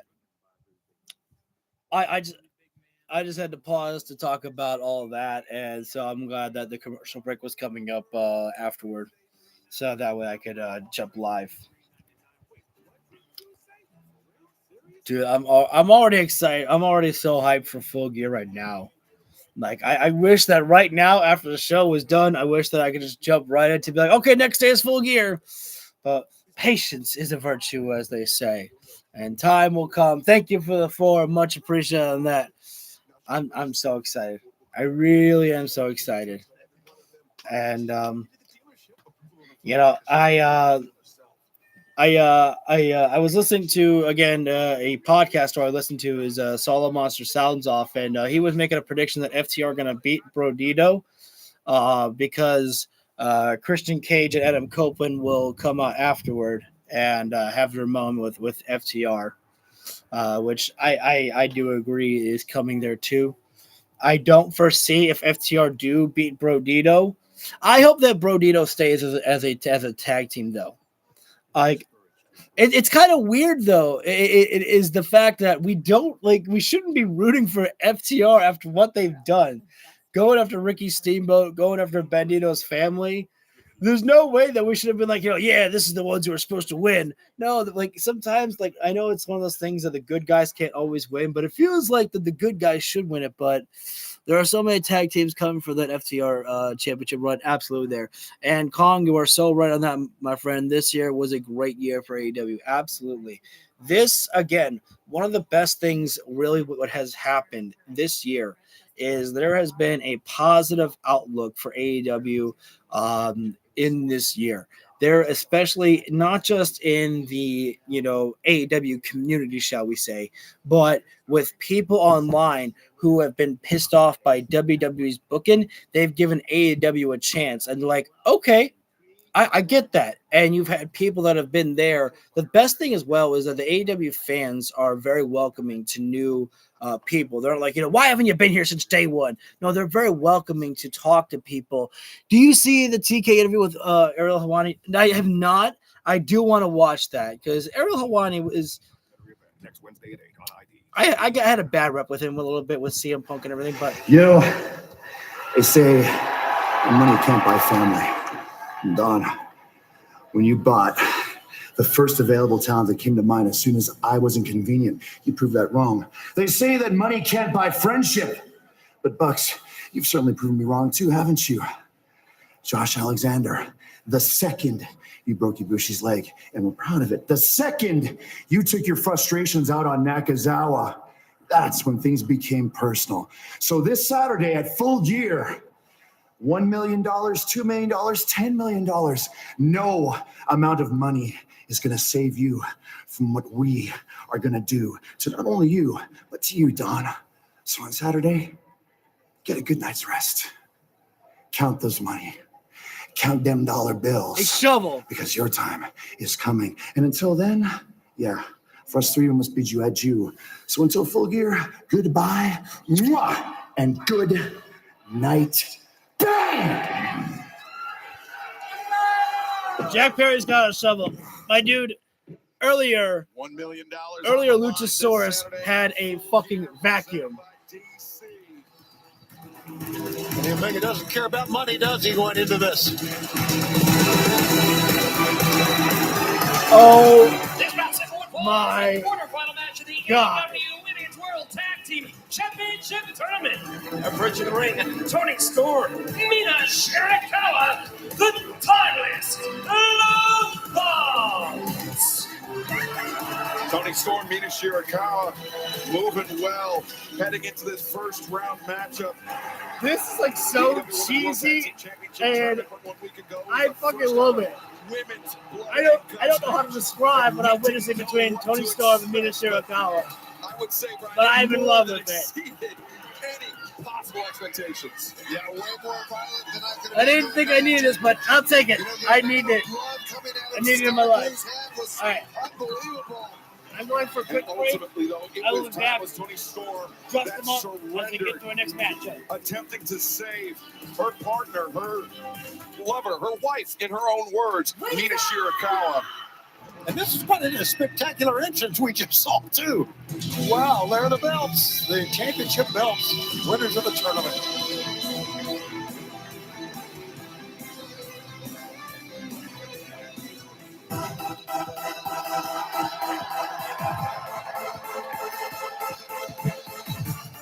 And their opponents, the team of Alex Windsor and Riho. As we mentioned, this is a first-round match in AEW Women's World Tag Team Championship Tournament. The other remaining first-round match will go down later on tonight, and there you see across the back bracket from these two teams, the Sisters of Sin and the Babes of Wrath, Willow Nightingale, Harley Cameron. They have advanced to the semifinal round of the AEW Women's World Tag Team Championship Tournament.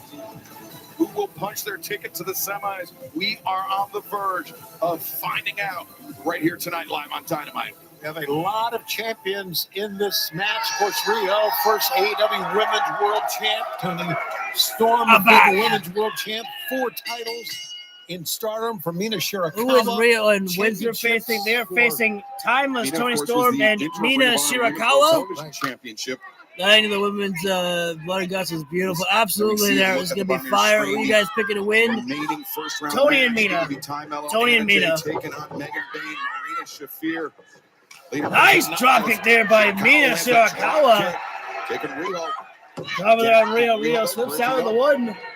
Accelerates into the Lost by there now by Riho. As now Mina slides out there. To escape. You want Mina? We don't want Mina. Shown no ill effects. Absolutely, Rio's a freaking gem. I'm happy she's here. Sweep of the leg. Lateral press The other attempt. kick out there, and now Sweep by Riho. Lateral press. Oh, I love this one now. Now just a stalemate here right now. All right. Like this little reset button here right now, and now a change of pace here. And now Tony and Alex Windsor. Friendships that have been built up here in AEW, and now let's not go fighting here, ladies. Let's go for a grapple. Alex Windsor, Tony Storm seeing their first action of the match. You see final battle. What is happening here right now? Year-end event coming to Columbus. Tickets available right now. There we go. Lock up. Will be Friday, December 5th. I don't know if Tony's got enough power over Alex Windsor, but we're going to find out here.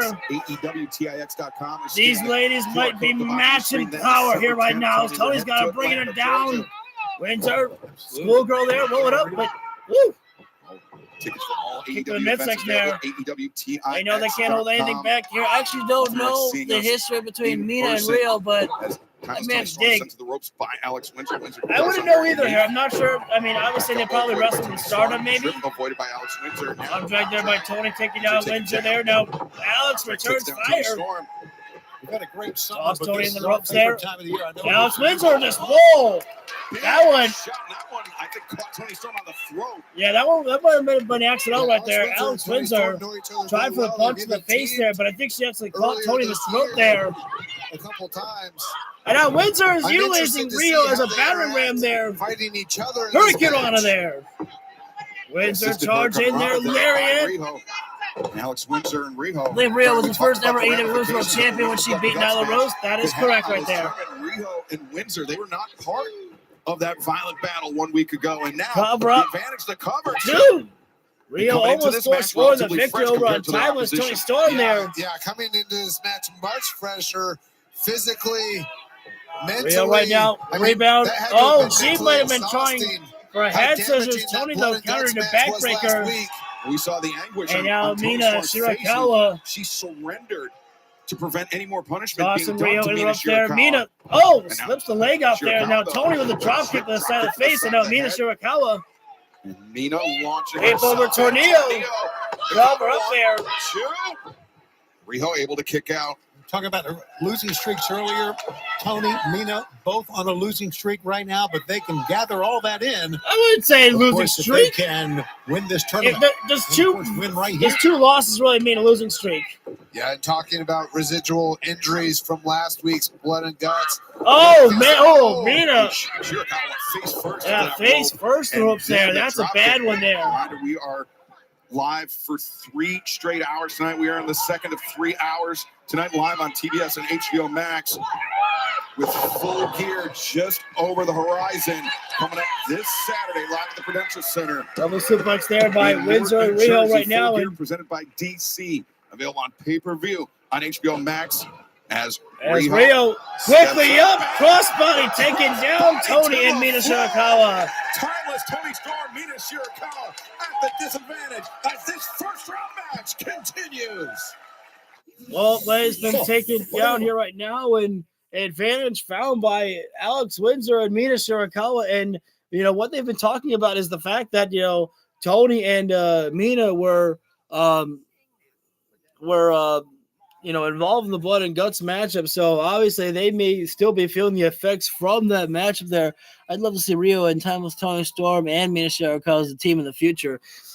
I mean, you could do that with the All-Star women's tag team matches that we get with the eight women. I don't know if we get many trios matches with the women there, but barrage of body slams there by Windsor onto Mina Shirakawa.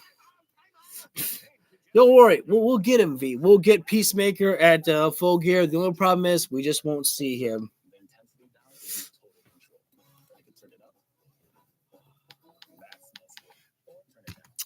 Yeah, I'm going to need another one.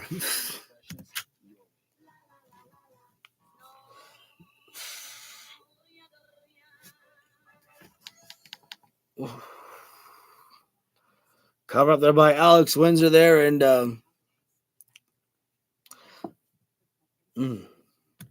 yeah, I'm gonna go have to take a.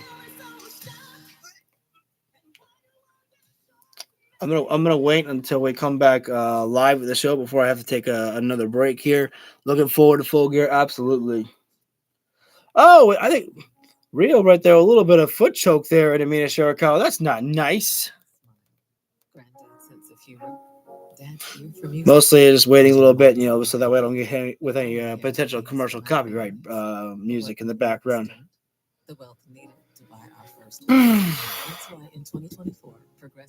As me, Rio with a Moodle lock here, really locked in tight on Mina. Don't show me Coco. I already had that. Imagine Sheeta with Windsor.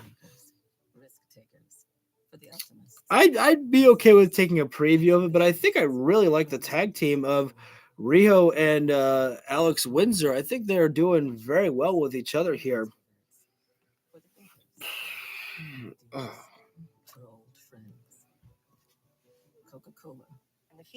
All right, get live already. Question for the community: who's the better wrestler between Megan Bayne and Windsor? That's a tough one for me. I am just so. Megan Bayne is my favorite. She's in my top 3 favorites of women's wrestlers in AEW. She's up there. And Megan, I love Windsor too, but I think Megan takes the cake for me. The AEW Women's World Tag Team Championship Tournament. Who will punch their ticket to the semifinals? Will it be the Timeless Love Bombs, Mina Shirakawa, Timeless Tony Storm, or will it be the fresh team, the fresh opposition, Riho and Alex Windsor, who thus far, Bryan Danielson, are looking very sharp tonight? Yeah, they're looking sharp. Riho has been turning up the aggression during the break, putting submissions on Mina Shirakawa. Shirakawa, though, counters. The Cazadora steps through and for a second grabs Riho. DDT, wrenching the knees of Windsor in one fell swoop. Combination that was from Mina. Time is Tony Storm. She's had time to stew, to marinate on the outside, and now making up for lost time, attacking Alex Windsor. Snapmares, 3 in a row. The high boot drops Windsor. You mentioned the losing streak for Timeless Tony Storm, Mr. Shivani, but if a victory here would not only advance her team to the semifinals, it will cover here too. It would break that losing streak and maybe set the mind of Timeless Tony Storm at ease. Yeah, she was pretty distraught, if you'll recall, after losing the Women's World Championship. She and Mina Shirakawa, she is Timeless Tony Storm. Working in tandem, assisted tornado, the lateral press. Windsor able to kick out. And I mentioned this is the first of 2 opening round matches still to come tonight. We will see Marina Shafir and Megan Bain take on what some consider to be the original women's tag team here in All Elite Wrestling, Ty Mello and Anna Jay. That will round out the first round. As now Mina Shirakawa looking for the figure 4 leg lock, Brian, but Windsor doing a good job of fighting off her back. Alex Windsor has great technical skill. A British wrestler and Blue Thunderbomb by Alex Windsor there. 2. A big kick out last second by Mina Shirakawa. British wrestlers are known for their technical Tag acumen. being made, and now Riho. So she knows how to get out of a Wheelbarrow. lot of things. Lariat. And Victor will stop there. Great combination. Cross kick. And now Windsor having to take Tony Storm down there. The physicality that is required, of course, able to kick out. to further advance. Windsor the cannonball. Windsor with a cannonball off the ring even there. Now Rio is firmly gonna go for diving footstops here right now. In the blood and guts match 1 week ago. This could gain her victory. Rolls it through. She missed the diving footstops. Strike there. Hurricane strike there. And go down Mina. Oh, it's like now figure 4 leg lock applied here. Windsor needs to get in there and save the day. Rio's fighting, but look at her fight. Oh, Rio turns it around right now, reverses the pressure on Mina Shirakawa. And now Tony. Oh my God, Tony just pushed Rio over to put the figure 4 back. And now Windsor does the same.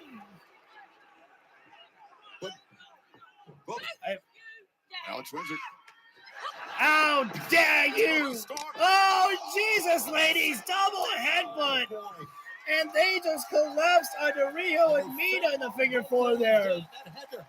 Ay, ay, ay. And Mina throwing the forearms right there. And dragon suplex there by Rio. Cover it up there, and Mina gets the shoulder up there. Riho. Oh, nice rolling over there by Mina. She charged right into the cover right there. And Alex Windsor was too late to make the save there. Rio makes the tag, and now we're back here with Windsor and Tony. The 2 strikers. Hell, everybody's a goddamn striker on this one here right now. Meter in the ropes there.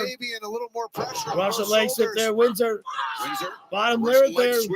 And now lariat from the ground, and now Olympic slam. I'm losing my goddamn voice. Cover up there. And Tony with a kick out. Able to kick out. Well, it's close. Windsor right now. She wants to go sharpshooter here right now. She likes to use. Tony pushing over those strong legs of hers there. Windsor, nope. And wait, hang on. Transition. Wait around. Hold on. Roundhouse kick. And now Tony with a roundhouse by Mina, I should say. And then Tony hit the German suplex. And bigly out Mina with a German suplex. Oh my God. Wait a minute. Watch out here, Brian. Double running hip attack. So nice. How about another one? How about this? Hip attacks. Mina is keeping Riho trapped with her cookish in the face there as Tony hits the Storm Zero. Covered up there. Riho gets a very close up with Mina Shirakawa. Excalibur, that was great because Alex Winter and Rio dominated much of that match. True. I would say it was a kind of a back and forth. Thomas, Tony Storm, and Mina Shirakawa, and they will find out who they will face in the semifinal round of the AEW Women's Tag Team Championship Tournament later. We're on gonna tonight. stick our fists up your Megan asses. Bayne and Marina Shafir, or will it be Ty Mello and Anna Jay? Well, you love to see that one, though. The tournament may be over for Alex Windsor and Rio, but still enough respect to shake the women's hands afterward. Yes, ladies. Spartan, With this victory tonight, the Timeless Love Bombs will advance to the semifinals of the AEW Women's Tag Team Championship Tournament. Now, there's still one remaining spot in the semis, and this match is set a little bit later on tonight when TJ take on Marina Shafir and Megan Bayne. Now, I just received some breaking news per Tony Khan that the 4 teams that earn spots in the semifinals will meet this Saturday at Full Gear in a 4 corners tag team match. The winner of that match will choose the stipulation in their semifinals match. Back to you guys. Wow, big time ramifications for Full Gear presented by DC coming up this Saturday, live on pay-per-view and HBO Max. I don't think I understood the whole. Right now, our colleague Alicia Toot is standing by in the back. Oh, yeah. Mark Briscoe, Kyle Fletcher, thank you both for speaking with me today and agreeing to no physicality. A little As we know, talky-talk, tensions are Kyle. incredibly high right now with Full Gear right around the corner this Saturday in New Jersey. Can you please both explain to me why did you agree to stipulations with such high stakes? Oh, I'd agree, no disqualifications. The answer is simple. I am supremely confident. We've wrestled 5 times now, and I have 3 victories. This Saturday makes it 4. But not only that, when I win this Saturday, I break the record for the most defenses in a single reign of the TNT Championship. Can someone answer me who has the most amount of title defenses in the TNT Championship? That is not the only reason I'm so happy about no disqualifications. It's because there is a clear winner and a clear loser, no more excuses. And you are going to thank us when you join the Don Callis family. There will be no kicking and screaming. And I'm actually very excited at that prospect because I can't wait to see how you thrive under a real family. Do not talk to me about family, son. Every time I step in the ring, I represent my family. Every time I step in the ring, I fight to feed my family. Hell, I fight alongside my family, my road family, the conglomeration. Just last week at Blood and Guts, we went to war together. We bled together. So I have no intentions of leaving that behind. So when I agreed to the stipulations for this match, I knew that failure is not an option. Saturday night, Full Gear, New Jersey, TNT title on the line, no disqualification. I will not be leaving my family. I will not be letting my family down. Matter of fact, I'm gonna be making my family proud. And when I walk through that door... Oh no, Okada! And that's Cesaro!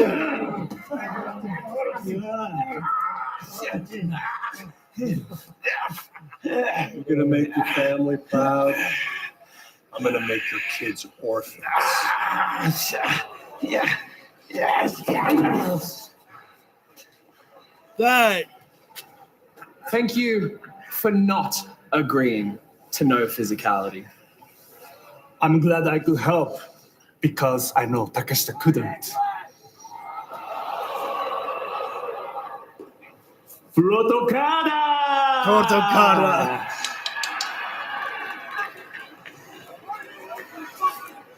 Well, we are entering the main event for Dynamite next. Samoa Joe against Katsuyori Shibata.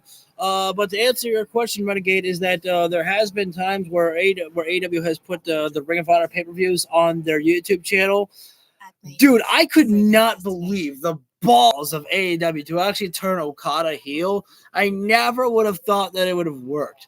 I'm like, Okada heel? How could you do that? How could you do that?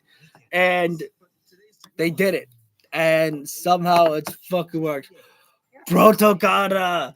But I don't think that's gonna work. I think that's just Okada just being Okada. I do think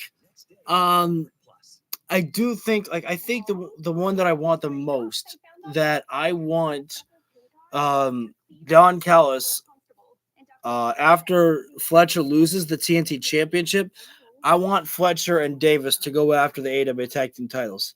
Again, I know that people might look at it as a downgrade. It's like, no, you've built up Kyle Fletcher so much, you can't put him back with Ozzy Open.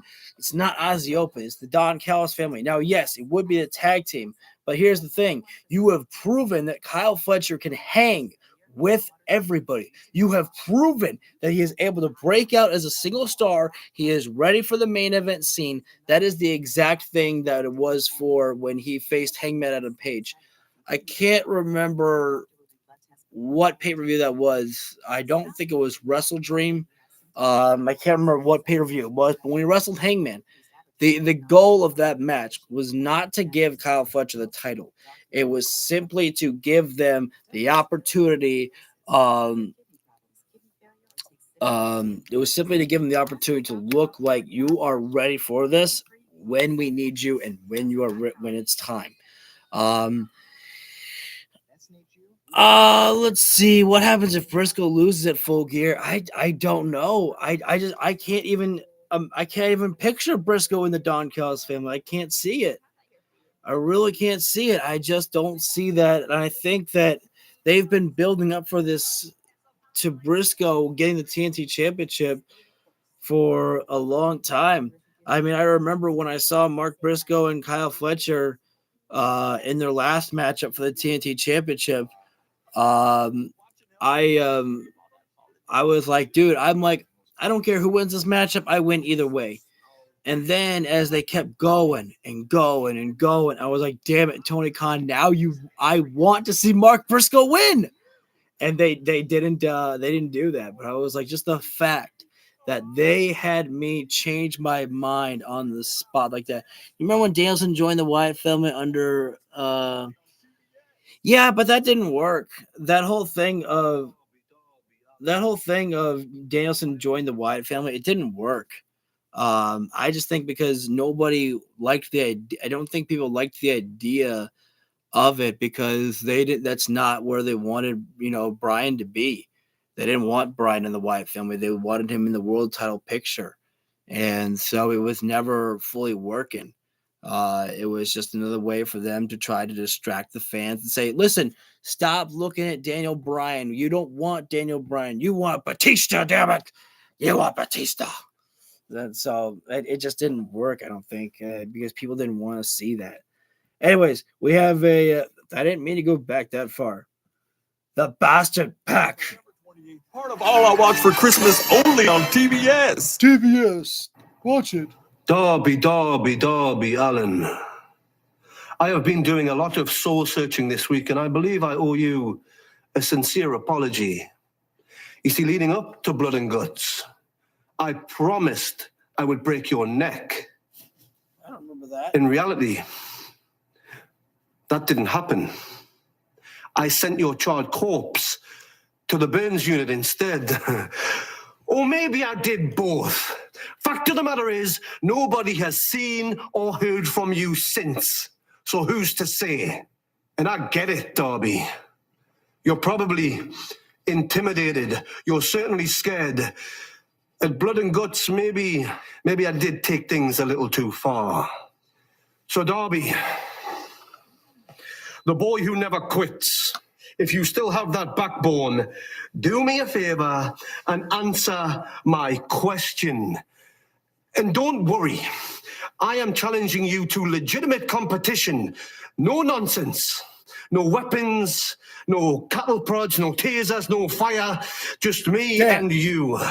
Because the truth is, when you are stripped of all your bells and whistles, there is no way on planet Earth that someone like yourself can compete at the level of a legitimate athlete like me.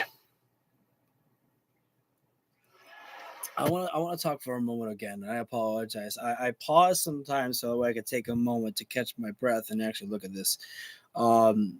First two things. I love the fact that Pac is being able to talk like that. There's no Death Riders. Pac is being able to be Pac, just be himself and talk. because he's a great talker too. Number 2 is the fact that I had said that I wanted our very first Inferno match. I called it a Ring of Fire match because I think that would be pretty, humorous for that to be called the Ring of Fire. And then Pac said, "Nah, I don't need weapons. I don't want you to have any advantages. I don't want you or I to have to go and do any of that. I want to just wrestle you because you cannot hang with me inside the ring." And that actually got me hyped up. A simple promo to just say, I'm a better wrestler than you. You can't win without your gimmicks. Not against me. Because Darby, let's face it, Darby's thing has been a lot of gimmick matches. Claudio Castagnoli, John Moxley. I mean, I don't remember if he won against Daniel Garcia, but a lot of it is gimmick matches. And that's fine. That's fun. We love that shit. But to get down to the point, definitely, I enjoyed that. Anyways, holy shit! Wait a minute. What did I miss? What the fuck did I miss? Are you kidding me? I went live and I was like, okay, we're going to do the entrance. I said, no, Hank said, I don't need an entrance, damn it. He just went right after Shibata. And Shibata placed right in the ringside area here. The timekeeper table there. You're stripped of your title matches. Yeah, great point there by Brian Danielson there. Joe can't do anything. Get involved and you lose your championship match. Hangman's choking out Shibata with, I think, his own ring jacket. Yeah. Take a swing. Watch what happens. It's Shibata, the head bouncing off the announce desk. Little Fox. You notice Hangman is there some behind my screen? Tape, not just around his neck and shoulders, but around his waist. Oh my God! What a pumpkin! Oh. Did you see that? Did you see that, Tony Schiavone? Yes, I did. Oh my goodness! What a beautiful, beautiful sight to see. Oh, that's a good one too, isn't it, Tony? Oh my God! Samoa Joe is loving this. Thank you for the 5. Measure of number 5. Number 5 launch. Sorry, having a good time. Oh, I missed it. That brutal falls count anywhere match went all over the arena in Greensboro. And Shibata, right now, again, I think the message is exactly what it is supposed to be, and that is damage Hangman Page to soften him up for Samoa Joe on Saturday. Hey, very happy about that one there. I agree, Andy. Can't wait for Full Gear. I am already so excited for Saturday night right now. Dealing with that lingering injury, Brian, to the neck that was delivered by Kyle Fletcher. No, run right to the form there. Now Shibata, take a seat, my friend. Hangman is still taped up on his neck and on his waist right there. He's still taped up from Kyle Fletcher's match and taped up from Powerhouse Hobbs there. Hey, when I was active, I was wrestling every single referee again. It's referee's discretion. He knows how personal that this rivalry has been for Hangman. Oh, hang on. Hangman can't utilize the steel chair as the weapon. They're going to get disqualified. Restore some order. And again, Joe can't get involved during the match, but if Hangman got disqualified, he can sure as hell get involved afterwards. On Saturday, you won't have to worry about a sneak attack from the stands. That cage will keep you Hangman inside. Multiple strikes to the midsection of Shibata, dropping him down. I think MJF, I think he's coming out on Saturday. Comes from the fact that Hangman Adam Page or you could be right, V, and that MJF comes out tonight and shows his contract, because I thought he cashed in his AEW contract. I thought he cashed that thing in there, but I think people have been telling me that he hasn't. On Hangman hammering him. But I thought he did. Yeah, there you go. There you go. The tape. Shibata on the body uppercut. of the AEW Men's World Champion Hangman Adam Page. Talk about the neck too. A tantalizing target for I thought he cashed that in there, so thank you for the reminder there, V. Backbreaker, then there by Hangman. Handed lariat or left arm lariat. Hangman keeping his eye on Samoa Joe for a moment there. Thanks for the cover here. Now he has to present in a week advance. Hangman Adam Page casting then that would make the most sense. That would make the most sense to do it tonight. Come down here, I'll fix that look for you. Come down here, Hangman is doing a stupid decision right now. He is taking his eyes off Shibata. That is absolute downright disrespectful by Hangman Adam Page to take his eyes off of Shibata to look at Samoa Joe. Stupid decision by the AEW Men's World Champion to have done a decision like that. You don't take your eyes off Katsuyori Shibata right there. Someone like Hangman Adam Page should have known that. I understand that the emotions are running high, but there is no reason to have taken your wrestling brain out for your actual brain to look at Samoa Joe right there. You fight with your brain, not with your anger. But Hangman Adam Page has never been one to really keep his emotions in check there. As Shibata right now brutalizing the AEW Men's World Champion outside the ring with barrage of suplexes outside the ring. Hobbs and Hangman cooked last week. They did. And that's the thing, is that I did not expect them to do that. I expected them to maybe get about an 8-minute match, but they did well. Because, I mean, again, the Turner Network, TBS, they did a great service to AEW. They knew that Blood and Guts was going to be a long match, and they said, hey, take it, guys. We got an unannounced almost 3-hour show last week. It was a 2.5-hour show with AEW Blood and Guts there. Briscoe's not joining the Don Callis family, and be prepared, my friend. You know, V, I honestly, for you, my friend, I don't want you to be right, but again, I'm curious to see about what that would be like. Like, part of me doesn't want to see it, but part of me doesn't want to see it, but at the same time, you've got my curiosity piqued, my friend. I hope that Samoa Joe doesn't interfere. Joe is not going to interfere in this matchup because Samoa Joe cannot. If Samoa Joe does get involved in this matchup here, he will throw away his shot at the World Heavyweight Championship matchup this Saturday night. German suplex there, hit by Shibata right there. Don is going to have him carry. Oh, my God. You're booking, V, right now. You're booking, and unfortunately for you, my friend, I just pictured that in my head right there.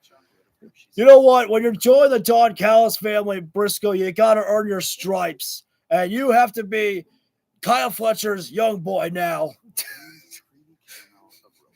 You have to be his young boy. Basically, you're his bitch, all right? It's Big Brother. You're getting Big Brothered. Hangman Page clutching the ropes right now, trying to bring himself up right there. Shibata's not going in the attack here right now, just daring Hangman Page to bring that fight in there. Think about if Briscoe joins it on Callis, it's going to be like a whipping boy. Exactly. And that's the thing, is that it's going to be Mark Briscoe hating it.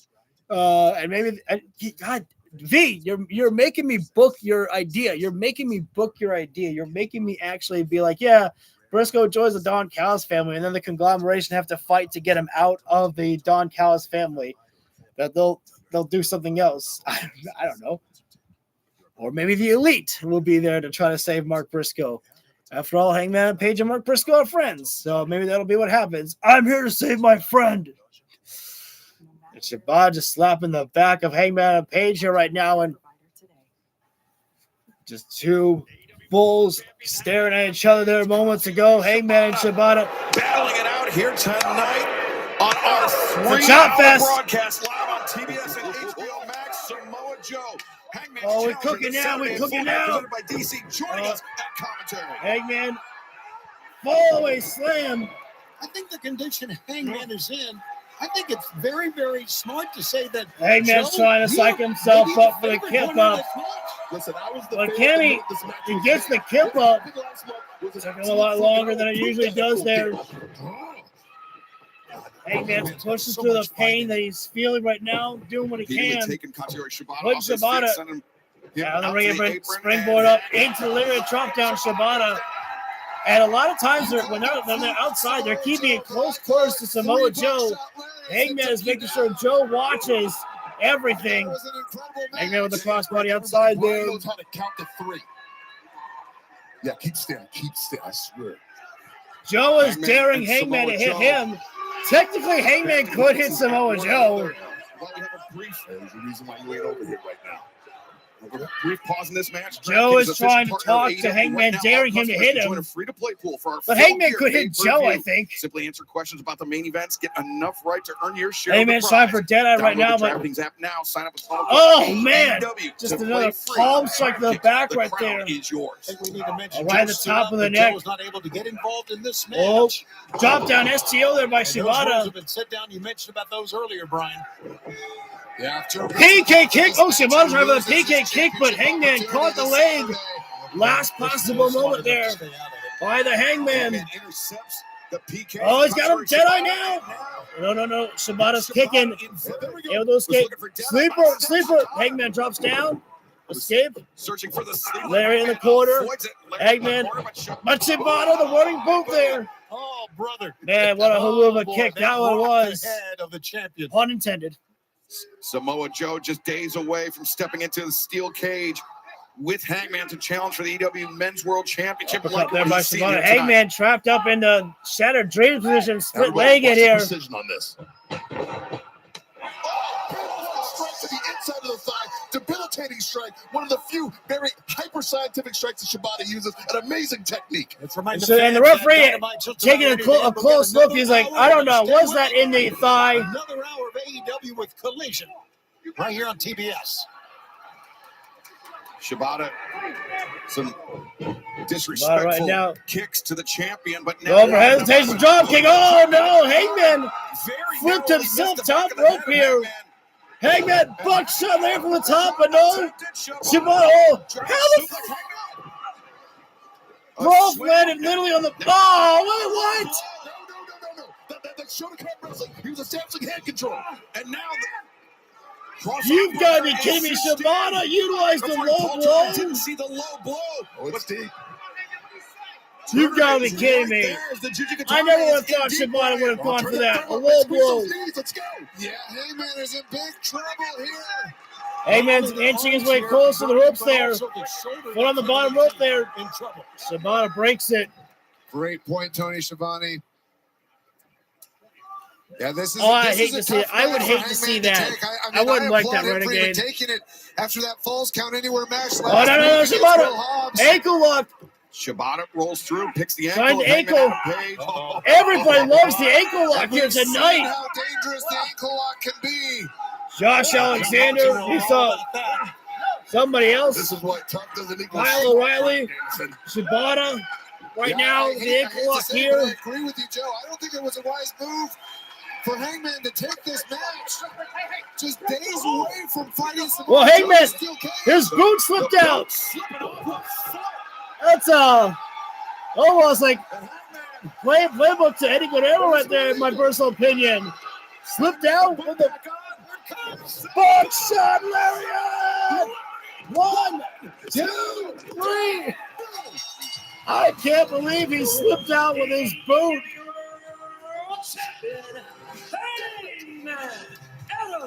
Hangman went right through the entire ops.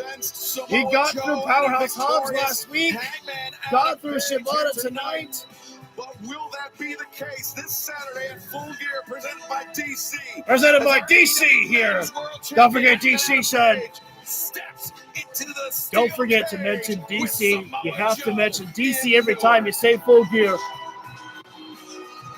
Oh, wait a second. Hang on. Oh, hey, man, low-blown Shibata. Live with our third hour of our broadcast here tonight. Hangman Adam Page. He low-blown that son of a bitch. Fury Shibata ahead of Full Gear, presented by DC this Saturday, where Hangman will Can face Samoa the Joe challenge not of touch Samoa Hangman Joe now? for Hangman's AEW Men's World Championship inside a solid steel cage. Yeah, Collision officially begins another great hour, and I think Hangman has something he wants to say to the world. Hangman, he gonna have a little talky-talk with Samoa Joe. Holy smokes. Dude, yeah, he cold. Joe, I want you to look around you. Look around. Look around you. Although you may be surrounded by thousands of crazy-ass fans tonight. Hell yeah, I'm a little crazy man. And though you may be at the commentary desk with the rest of commentary, all but a poncho on your head, Joe. He did not. He did not.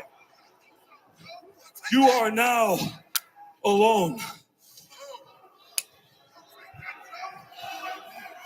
And when you walk into a steel cage with me at Full Gear, I want you to remember this. I want you to remember that you don't have Will Hobbs because I sent him to the hospital. I want you to remember you don't have Shibata because I just sent him to a surgeon. He just sent him to a dick surgeon, I think. This is what he said.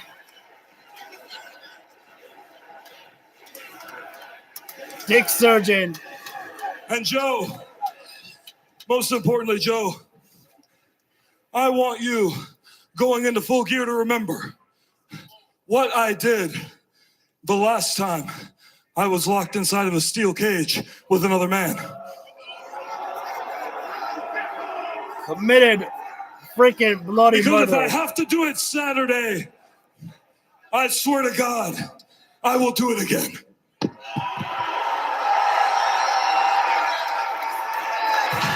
Both champion and challenger are capable of incredible levels of violence. What will go down this Saturday at Full Gear, presented by DC, when Hangman Adam Page and Samoa Joe are locked inside of a steel cage. A little bit of explosion, no doubt about that. We see what happened just moments Am I ago. live? Shibata was looking for the ankle in the back. Let's take a look. Oh, okay. I'm live now. 11 years ago, FTR was formed, and 9 years ago, they had a classic that was talked about for days, for weeks, for months. So, Brodito, I have a question for you. Do you think that anything that you've done will be remembered in 9 years? I don't think so. Damn, bro. So, Brody, Bandito, I want you guys to relax tonight. I want you guys to enjoy tonight. There's no games. We're not going to lock you in any rooms. Your grandmommy's safe. Dick the Dragon Steamboat is safe. You guys enjoy tonight, because Saturday at Full Gear, we are going to take those belts from you. You might be the feel-good story of the year. On a Saturday, we close the book. And 9 years ago, we did have a classic tag team match. But since then, we've had 6, 7, 8 other matches considered the greatest tag match of all time. We've also been 10-time World Tag Team Champions across 7 different promotions. So why is Saturday night so important, huh? Why is Full Gear so important? This reign, this match is what we hang our hat on. This is what we live our legacy by. This is what we build our foundation of one era of tag team wrestling and professional wrestling. Unfortunately, Brodito, you're the ones in the way. Saturday night, Full Gear, 3-time AEW World Tag Team Champions. And we will go down as the absolute best tag team of all time. Bandito, have Abuela come say hello. Top guys, out. I have to give, Tony Khan and them credit, because I didn't think that Big Stokely would work well with FTR, but he plays well with them. But with that being said, ladies and gentlemen, it is time for us all to do our duty and bow down to the goddess of all elite wrestling. Megan Babe is here.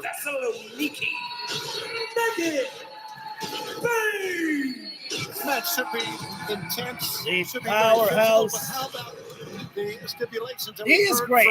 Big Stokely is great. He knows how to get heat for himself, heat for the team, and he knows how to do the classic cheating of heel tag team wrestling. He's done a great job. In the tournament, we'll meet in a 4-way tornado tag team match. And now Marina Shafir. And the winner of that match will be able to pick the stipulations for their destroyer of a team together.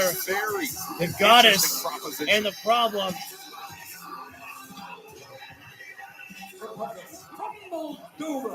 Even Marina's got a badass entrance when it comes to the Death Riders. Just the door opening up, and she looks like she's a freaking boxer right now getting through there. Marina will take all the hate in the world of the AEW fans will give right there. She wasted no time getting there. Absolutely there. Listen, V, I've always had my concerns because I feel like that Penelope Ford and Megan Bayne are such a great combination together that when Penelope would take the loss, I used to get worried that Megan Bayne was going to turn on her. But no, she's been very accepting. She's like, look, I didn't take the loss. You did. So we good. This is going to be a tough night for Ty Mello and Anna Jay here. What some may consider the original tag team in the women's division of AEW. These two women. I would definitely say that Anna Jay and Ty Mello, the originators of the AEW women's tag team division before there even was one. Both inside and outside of the ring. Well, yeah, they have, and that's very, very important. Also, the fact that they have won 15 or 18 tag matches in AEW. It's going to be a tough one here right now. I mean, the chemistry between Megan Bayne and Maria Shafir is short. They have not had much time with each other. Not like Ty Mello has, but we're pointing out, though, that Maria they Shafir are was not Megan Bayne's original tag team partner. Bayne is working hard. She's been flying back and forth doing a tournament. Injured. Really? You see her with the arm in the sling at ringside. My goddess is a badass bitch. I love her. Oh, judo throw there back and forth between Ty Mello and Maria Shafir here. Wrestling is it's about communication and how well you actually team with somebody. You know, we've seen them in I don't know if Ty wants to go toe-to-toe with Maria Shafir like this, throwing forearms here. So we don't have a great Marina just absorbing it knee to the midsection, or if there was a judo throw here. Moments of this match is Megan Bayne, Maria Shafir. They're taking the victory. Women that are oh! But Ty J won't go down without a fight. You can guarantee that. And now it is Ty Mello that is turning it into a striking battle, battering. Oh, for double suplex on Marina Shafir here right now. Out to Anna Jay. Again, Marina does not have much experience inside of the AEW ring. She's mostly been in the background with the Death Riders there. She's talking to her partner. Super she was kick going to there. solve the problem talking about Marina. But this matchup breaking down here right now here. Nobody outside for the Death Riders there with Marina Shafir. Which I'm kind of, I feel like that's a little bit, you know, not the right thing. I feel like Death Riders should be there for her. I would say a bit one-sided in terms of how Megan Bayne has been able to. Marina Shafir was trying for a bicep there. Ty, you know. It's one-sided. And Megan Bayne, she was going for a charge in there. Anna Jay moved out of the way, and Megan went into the steel stairs here. Wait a minute now. Ty J on the top of the barricade here right now. Ty and Anna lost her footing up there.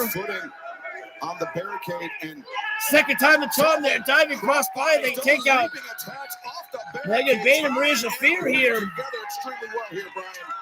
Yeah, and you see the teamwork. And now, their experience as a team is really making a difference. And they know, hey, gotta get this one back inside there right now. Marina Shafir returned to the ring, and still to come tonight, our main event for the undisputed Ring of Honor Women's World Television Championship. And Maria's trying to look for Megan Bayne there, but she got taken down just like you did, girl. She needs a moment to breathe here. She may be a goddess, but even goddesses need a moment to breathe. Oh, Anna tried for the back spin kick. Oh. I don't know what you call that one. There's a slam down by Maria Shafir. And now, Megan Bayne, double time lariat there, dropping down. Ty J all by herself there. Once again, looking dominant. The power of the Megasis, who is undefeated on Collision, if I am not mistaken. And of course, also Megan Bayne has never been defeated one-on-one except by only one person. Timeless Tony Storm here in AEW. And this is interesting here right now. Megan's got Anna Jay across the ropes there doing the whole 10 beats like Sheamus would do. And meanwhile, Marina's got Ty Mello trapped him in the ropes there, kicking her across the chest there. Turn down the volume a little more there. And this matchup originally, actually, Ty J was looking very good here. But now, wait a minute. I don't recall a tag actually being made to Maria Shafir, but maybe I missed something. Almost like a modified guillotine right there by Maria Shafir on Ty Mello gets back up to a vertical base right now, but she's got to maybe find a way to a ropes right there. This is a position that you've got plenty of ways to get out there, but knee to the midsection right there. That one just dropped her down there. And Maria Shafir posing down right now here, but I don't know if it's a good idea right now. Don't want to be posing on too long there. And palm strike right there. Those are my favorite types of my chops there. You just take the palm and just chop your opponent right there. And let's say the talent at AEW are just workhorses. After last week, most promotions have just had a little talky-talk segment right there. But here at AEW, we call ourselves we're the best wrestlers, so we can't be having all talky-talk every day. We got to go in it and do a little wrestle. It's fun to be Mark Briscoe. I would say that Mark Briscoe impressions are just as fun as my Will Ospreay impressions. Well, Maria Shafir right now got the leg applied of Ty Mello and the center in there. We're getting Briscoe fever. Hell yeah. The word of the day is excitement because we all getting very excited for Full Gear. We've been excited, but definitely this is the week we get full on gear with Full Gear excitement gear. Sorry. All right. And now Maria's got Ty Mello backed him in the corner there as Megan Bayne, the goddess of AEW, now in as the legal woman here. Now I'm gonna make him go cut promo classes. You wait. You've got me actually loving the idea. Like that would be. I feel like that could be absolutely hilarious. All right, Mark, since you're brand new to the Don Callis family, you're gonna have to go back to promo class, kid. What? You son of a bitch. And no more word of the day. You're not a teacher. You're a wrestler. Fuck, god damn it, V. Yeah, you cooking up a storm here, bro. And I was totally against it, but now you got me desiring it if they would actually do that.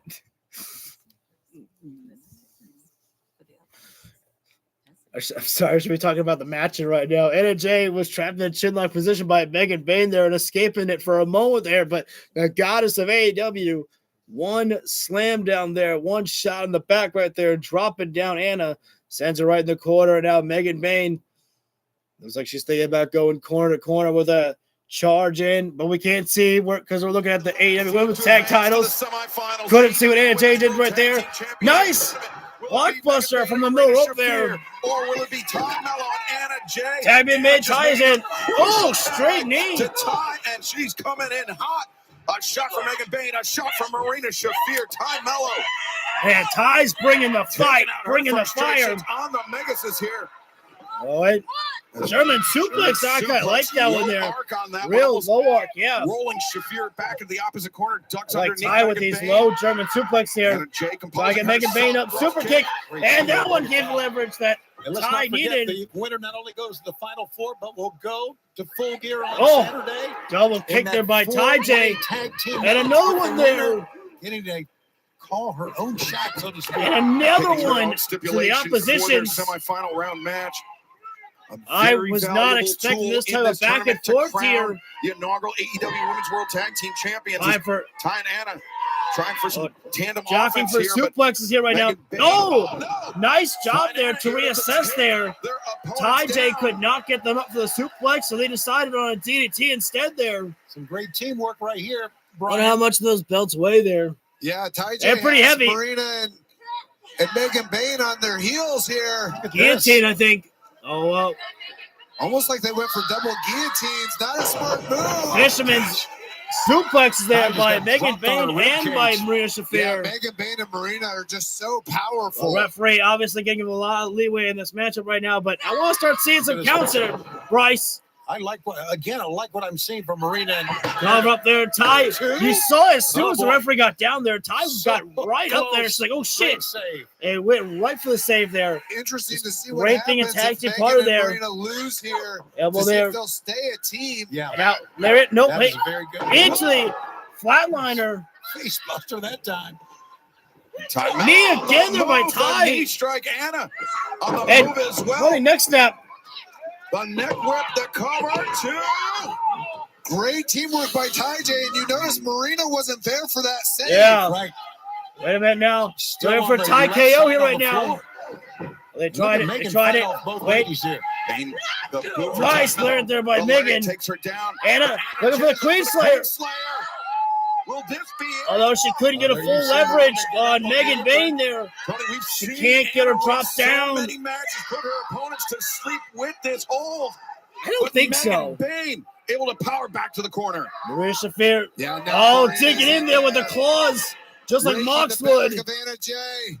Judo throw right there, and now Marina Shafir, and now the mother's milk is cinched in. Oh, she's got it. Look how the neck is being.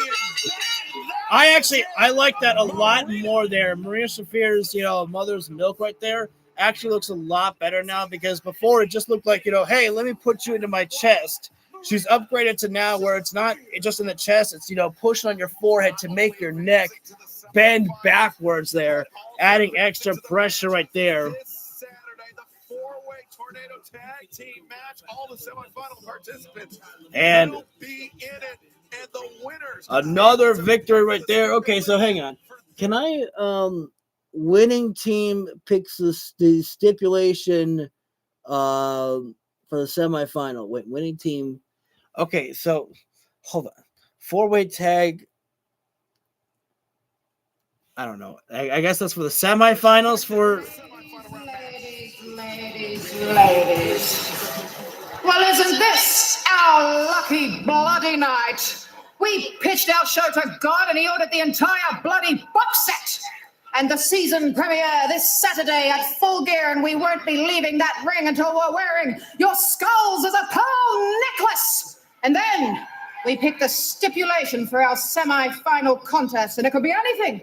It could be a chicken coop match. It could be apartment wrestling. It could be Taipei Death Match. Nice. But I promise you this, John Moxley, when you see what we do to your little women, you will piss yourself with blood. You will piss yourself with blood.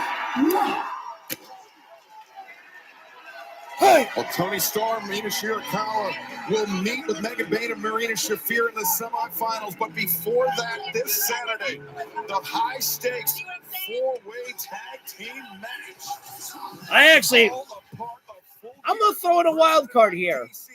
As much as I know that it seems pretty obvious to see who's going to win the matchup, probably either Tony's team or Marina's team.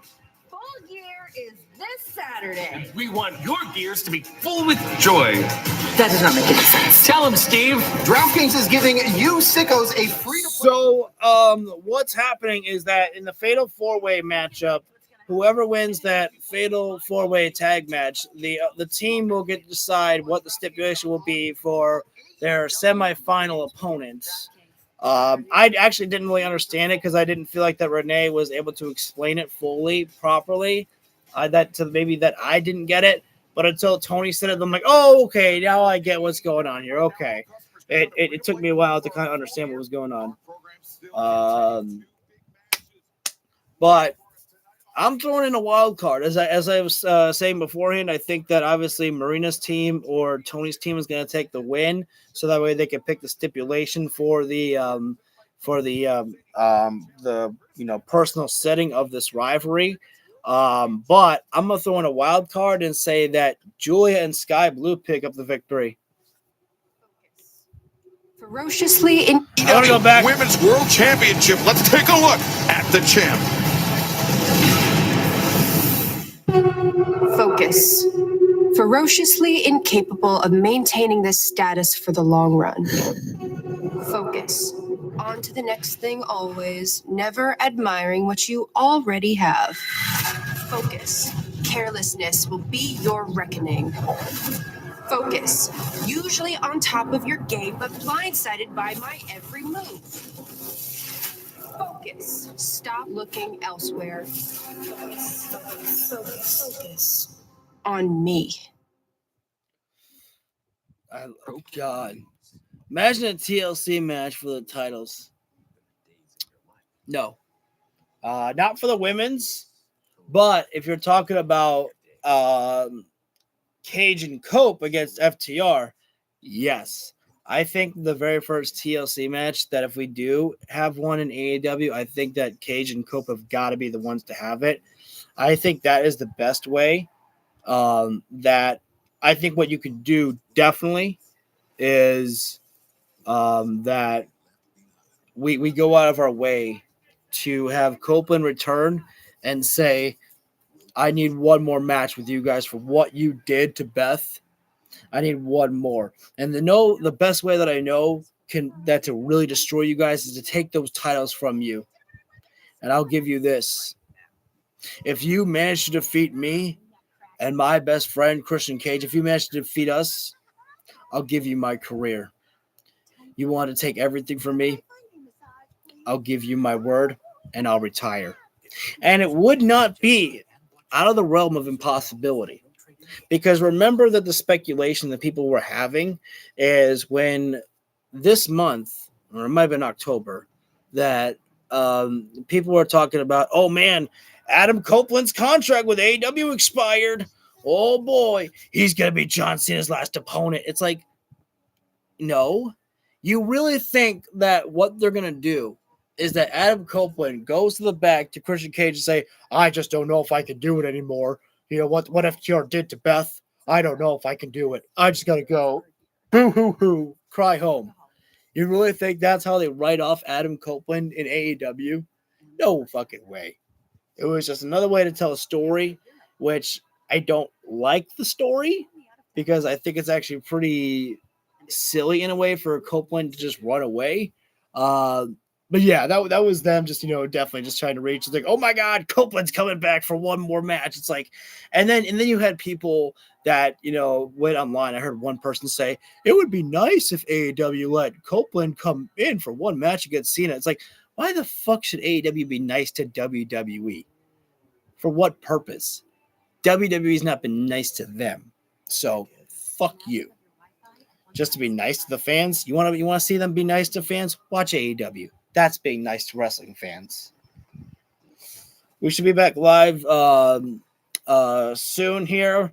Sorry, I got a little heated there, brother. We should be back live soon. I don't remember what match is coming up next. We have Red Velvet and Mercedes Moné in the title unification for the Ring of Honor Women's Television Championship. And then Okada against Mascara Dorada. And I think that's everything for Collision. We only have about 30 minutes left of the show here, so been here for a full 3 hours. 3 hours of elite wrestling. The elite. Woo! This Saturday at the Tailgate Brawl, November 22nd, what better way to start off an AEW pay-per-view with the Bang Bang Gang? And we'll be standing across the ring from $200,000. Yep, no, but we're going against $200,000. Yeah, but there's a third $200,000 hairs. All right. You got it? We're filling up our tax-deferred 401ks, and we're not gonna. Juice Robinson needs that money because Tony's expensive. Stop there because we're gonna have way more money than those little babies can fit. We're also gonna do the taxable brokerage account. You're gonna get a pension. Ooh, we're gonna be pigs in. So happy. Pigs and shit. Because we're gonna be rich. And if you're not down with that, we got $200,000. No, you can't give away that money. Guns up.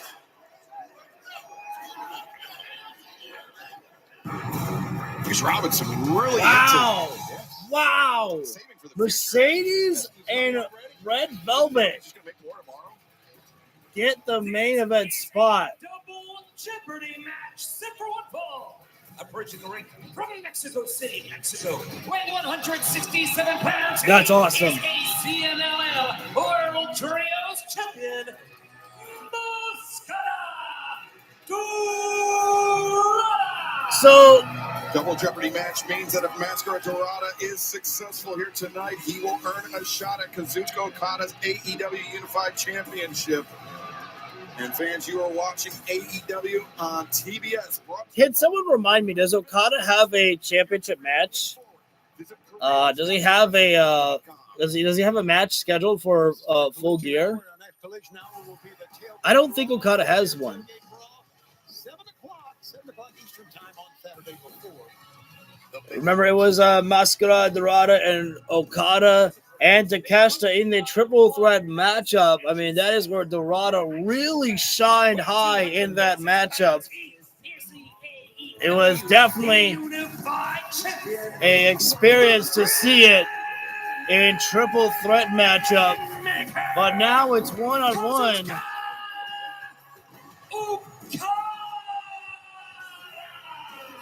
And the other half of the equation in this double jeopardy match is that if Kazuchika Okada is victorious here tonight over Master Dorada, that means that the Don Callis family will get a shot at the CMLL World Trios Championship. Okay. Okay, so I'm saying that Dorada is taking the win here against Okada. I don't think I see the Don Callis family getting a CMLL Trios championship.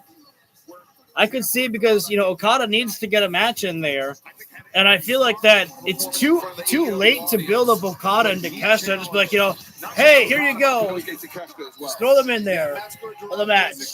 I feel like that Okada and Takeshita needs more build to actually be announced for a pay-per-view, not just be thrown in there last second. Last show here. I apologize for that, but hey, Don, welcome back. There we go. Oscar Dorada. Are you excited? Okada-san is here. I'm excited about this match, yes, because we are taking a look at two of the greats. So stand up right now, here, you guys. Obviously, try to size each other. Okada will have more of the upper body. Start things off. Takeshita cost Okada full gear. Unified champion. Not that one, B. Not that one. Takeshita needs to be the one to take the title from Okada. That is Takeshita's job. Takeshita's job is to take that championship from Okada to lead the future. I think what we're going to get at the Continental Classic begins this at Wrestle Dream is title for title. The IWGP Championship versus the Unified Championship. Takeshita and Okada. Just another reason to look at Dorada putting Okada in the ropes right now. And now Dorada, shot to the midsection there by Okada. And forearm right to the back there. Masker Dorada, if he beats Okada, thank you guys for joining in here. Our final hour here with Collision at this point here right now. In the Continental Classic, which I think would be a huge win because Masker Dorada is such an incredible wrestler to watch. Dorada, rebound, Okada leapfrog there, and out Dorada. Little flip over is there as well. Rolls in there, Okada catches the legs there, flip up there from Dorada. Dorada's just keeping Okada moving here right now. Making him extend energy here. Dorada right now on the top rope. Trying to. Great. Kind of slipped up there a little bit there, but still found his balance enough to be able to hit the arm drag. Dorada right now. Came in with such speed there. But Okada moved out there. Do not go outside, Dorada. Don't go outside with Okada. Let Okada come back inside the ring. Going outside with Okada is a terrible trap. Longest reigning AEW champion in history. And the greatest part of his run has been Okada is so sneaky. Got inside the ring, broke the count, and then got back out. He is testing the patience of Dorada. He wants Dorada to come out to him. But Mascara Dorada doing the smart thing. Don't go out there. And again, are those rights tightened up tonight? I would put that up there with one of his. It's always easy for any luchador. Winning last year's Continental Championship in an incredible match against Will Ospreay to cap off the tournament. And another. Thank you for the compliments, Mr. Danielson. That's very, very. It's always easy for any luchador to kind of slip up on the rope there. Very easy. That is why I hate anybody who's like, "Oh my God, that looks so bad." It's like, dude, I want to see you get on the top rope there. It's like, have some respect for these guys here. Like, that is not easy to do there. Sometimes they just make it look easy. As Okada, how did it happen? I didn't get to commentate. Young Bucks entrance. I never had pyro before. Oh, Okada forced Dorada to get outside the ring there. That's what happened. He is very familiar. I know, they look very bouncy, but there's still cable whips there. Wait a minute now. Was Okada thinking about springboard? Nice springboard by Dorado into the arm drag. And now Dorado building up steam, building up speed. Tope Suicida taking down Okada. But he couldn't get out of the way. Tried, could not.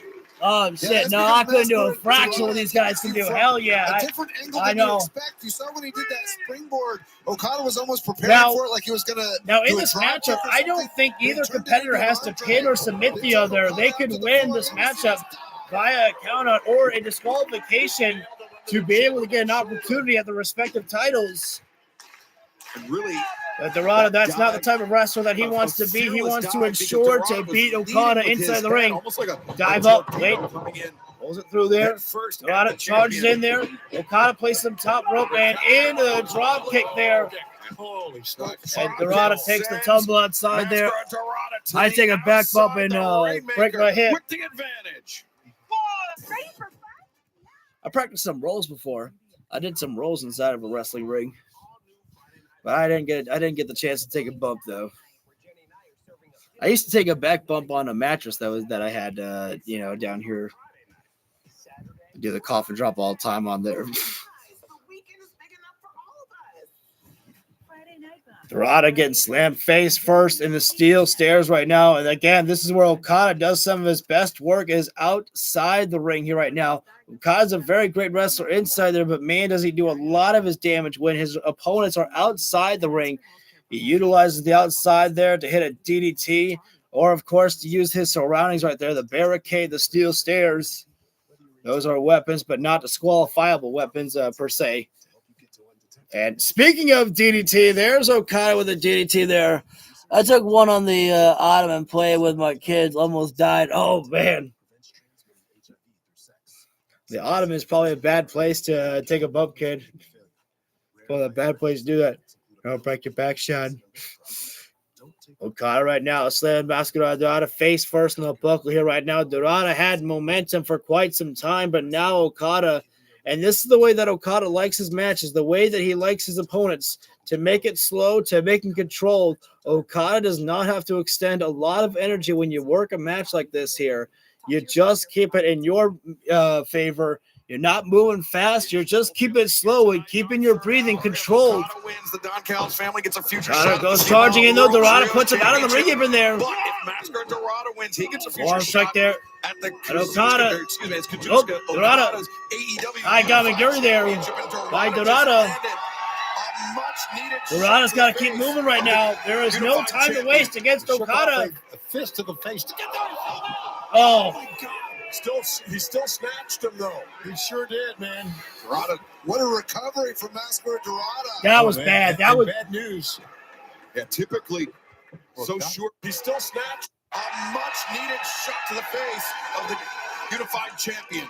Shook off a fist to the face to get down. I think what's going on right there is that the sleeve that's across the turnbuckle right there, like Dorada really slipped up on that. Dorada's got to move a little bit slower right now. That just speaks volumes about That's a good call there, V. There might be something with that rope there. You might be right. I don't know. Yeah, I agree. Like one time I can forgive, but a second time something feels odd, and maybe Dorada needs to move a little bit slower here right now, because that's got to be upsetting right there. Dorada back on the assault. The middle rope. Yeah, I mean, you see Dorada, he was really taking his time on that one to get the Hurricanrana there. His family has already taken over Japan. I would love to expand fully into Mexico, so this is an exciting match. Tope Tornillo there by Dorada. Tornillo over the top. The body control. Dorada, be careful. You don't want to keep slipping. Absolutely Be careful on the barricade. The momentum That's not like I'm builds insulting. in Mascara Dorada's favor here tonight. But the key is he's got to get Okada into the ring and actually pin him. Does he? He can't win out here on the floor. You can't? I'm sure you can, Danielson. I think you're allowed to. I don't think it said you had to pin or submit your opponent. Wait a minute, what? What the hell? I wouldn't go to the crowd. This is Boston. These people are animals. That was pretty impressive there by Dorada. He literally leaped over the barricade, hit a cutter on Okada, as Okada went face first in the barricade, and then leaped off the barricade with a hurricanrana there. Great way there by Masquerade Dorada to rebuild. Thank you for the 5 guys joining in right now.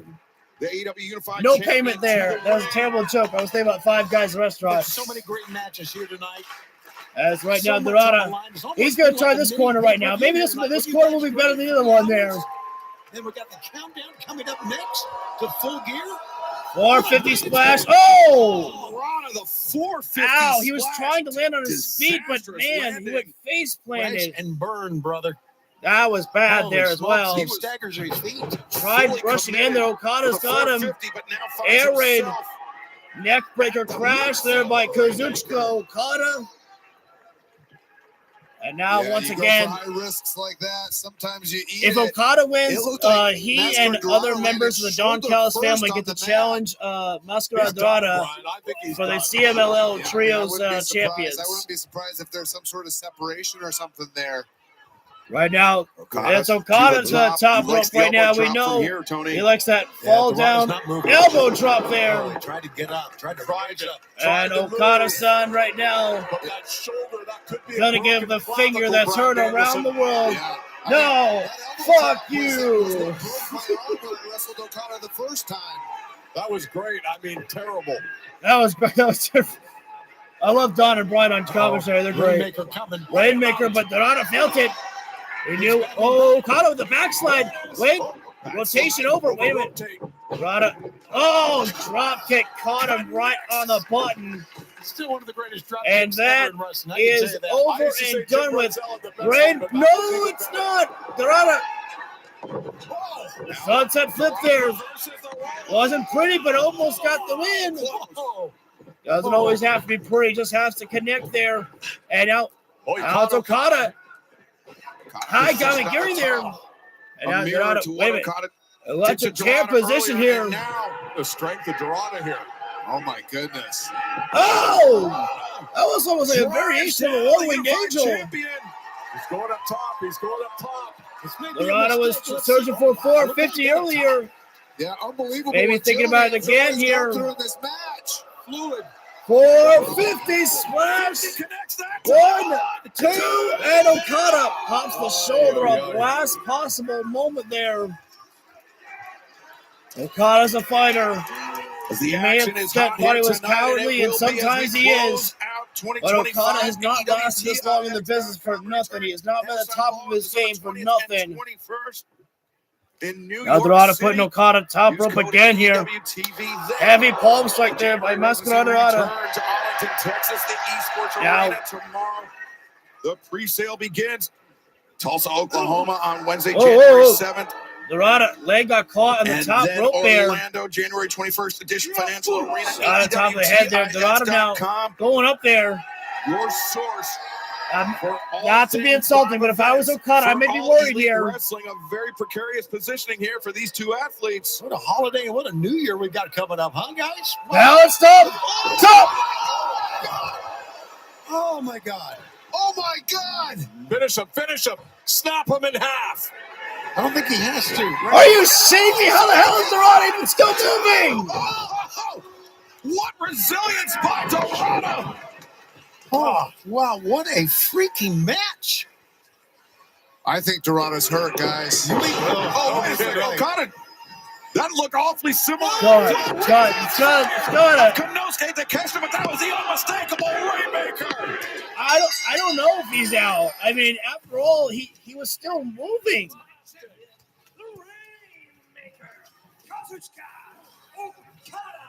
I mean, that fucking powerbomb from the top, that was nasty, man. I mean, the way that Dorada landed.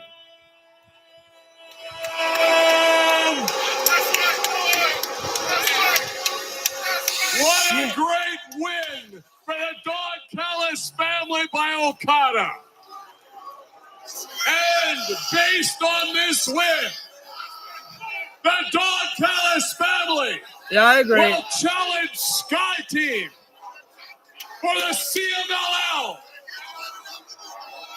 Trios Championship. And we will do it this Saturday. You're right. At the Tailgate Brawl, baby. And it gets better, because this will be a literal all-star team of the Don Callis family, starting with the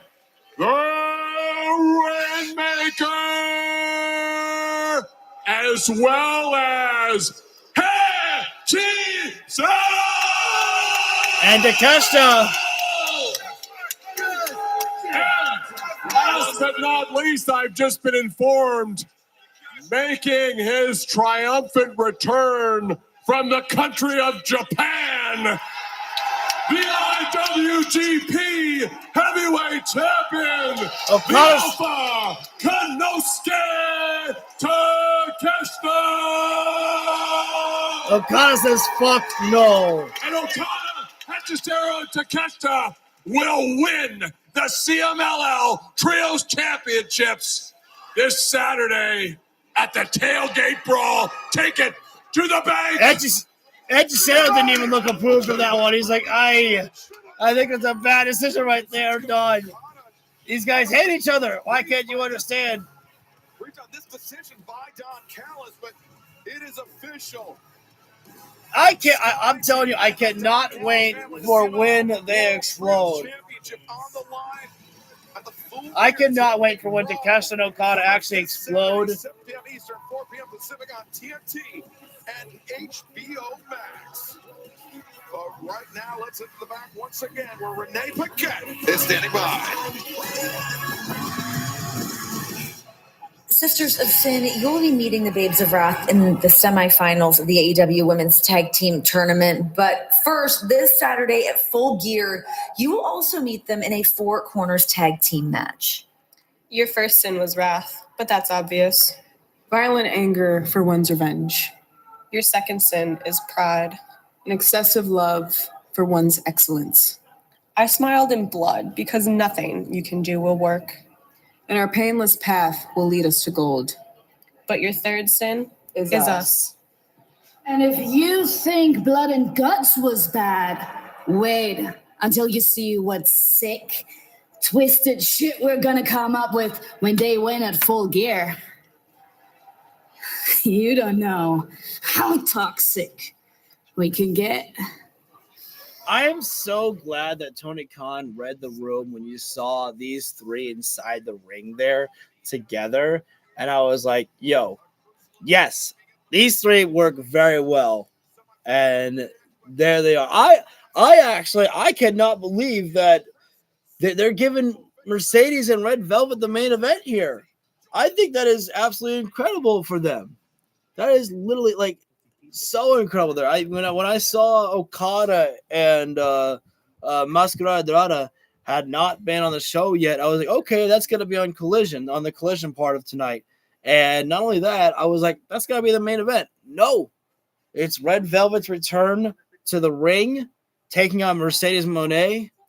Again, I would love if Red Velvet won, but I think that man, it's hard. It's hard because I know that Harley Cameron is facing off against Mercedes on Friday for the Ring of Honor Women's Television Championship. Ooh.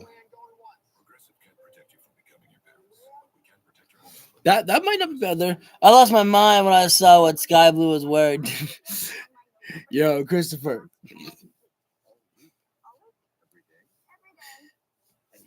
Athena and Harley. Oh, that's it. Oh, okay. Thank you, V. Oh, see that makes it better. That makes it better right there, because I was thinking to myself, I was like, well, Mercedes can't take the loss because of the fact that, you know, she's got the championship match on Saturday, and you don't want to take a back-to-back loss like that. But she could I want to see Mercedes lose tonight. I want to see her lose tonight because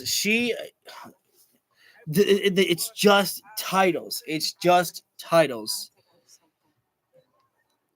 It's just titles for her right now. And like she hasn't been on the Ring of Honor since winning the championship, I don't think. And I personally hate that. I never like when you give someone the championship and they're not even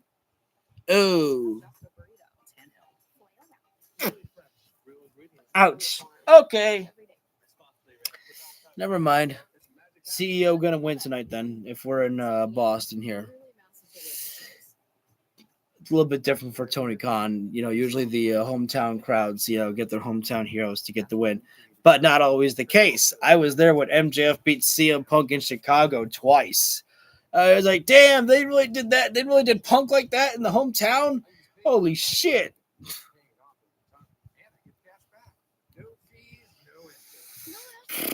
But still excited to see Red Velvet back here, and I would like it. I would like it because, again, I didn't get to finish my sentence, but I don't like when people are just given the Ring of Honor championship and they're like, they don't even show up on the show. It's like, are you kidding me? I'm only here for the pay-per-views. It's like, no, dude, you got to show up on the shows as well, too. Whenever Sky Blue was in Chicago, Illinois, she won. She's undefeated in Illinois. CM Punk is not. Sky Blue's our new Chicago hero.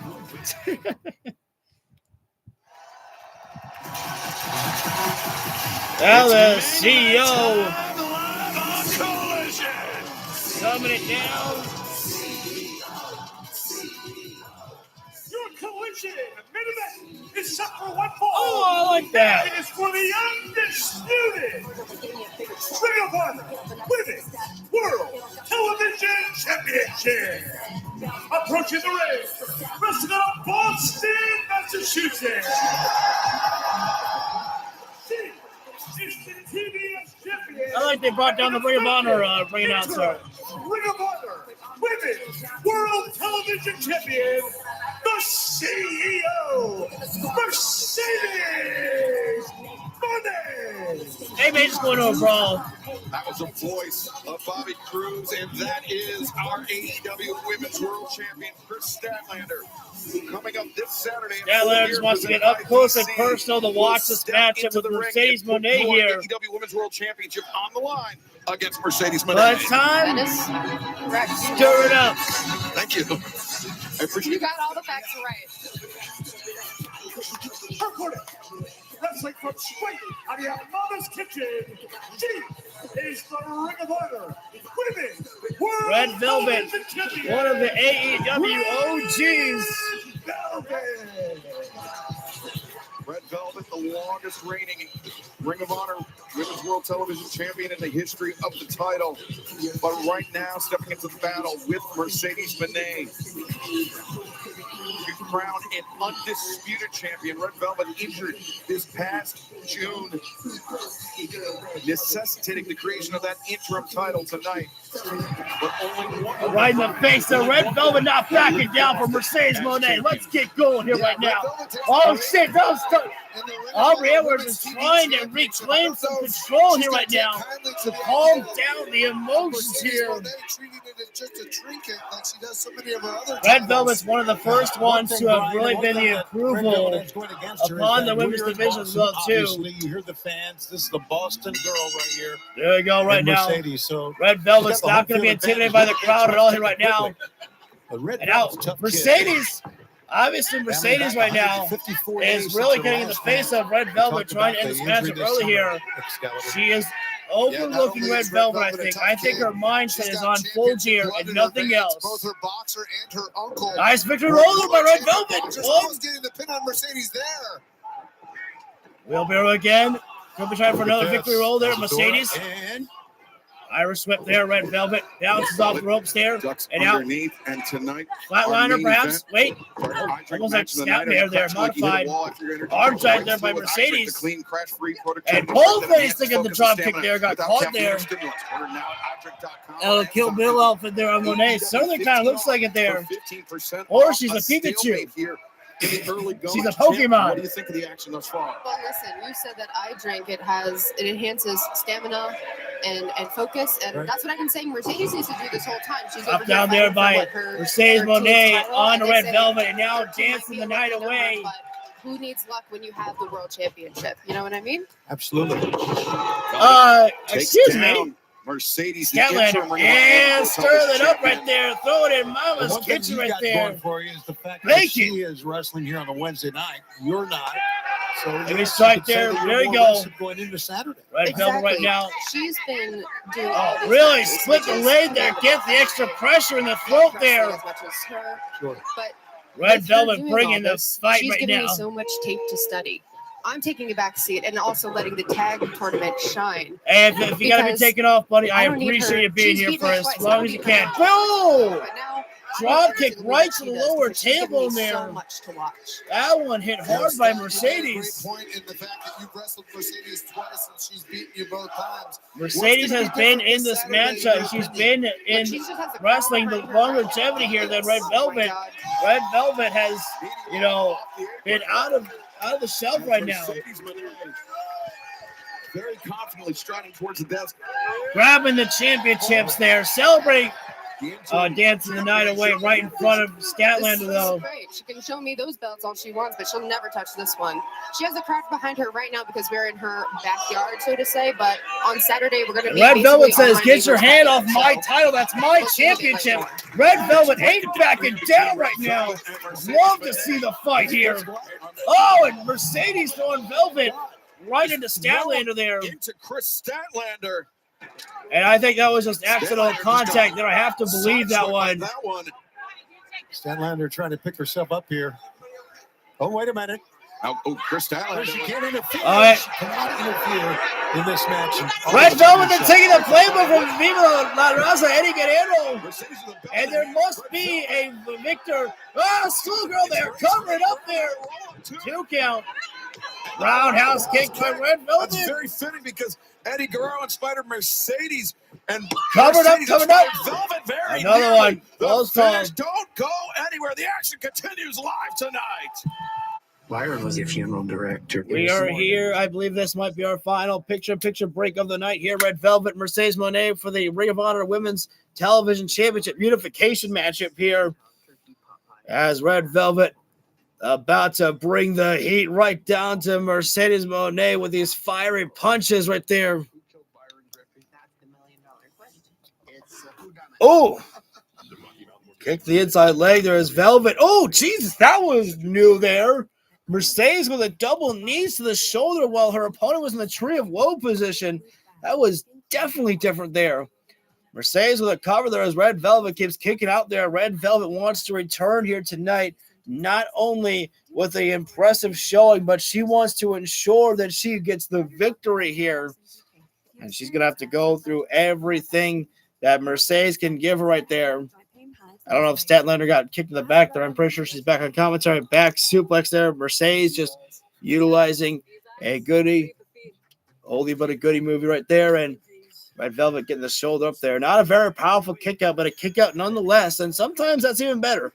You don't need to get a powerful kick out. You can, extend more energy if you put more power into it. And right now, though, Mercedes out on the ring apron right there with trapping Red Velvet up in the ropes there. Again, it's got to be ring rust as well there for Red Velvet, not to take anything away from her, but Mercedes Monet, she's been wrestling all over the world right now, whereas Red Velvet is just returning to in-ring action after months away. There's obvious ring rust there. That's a big difference.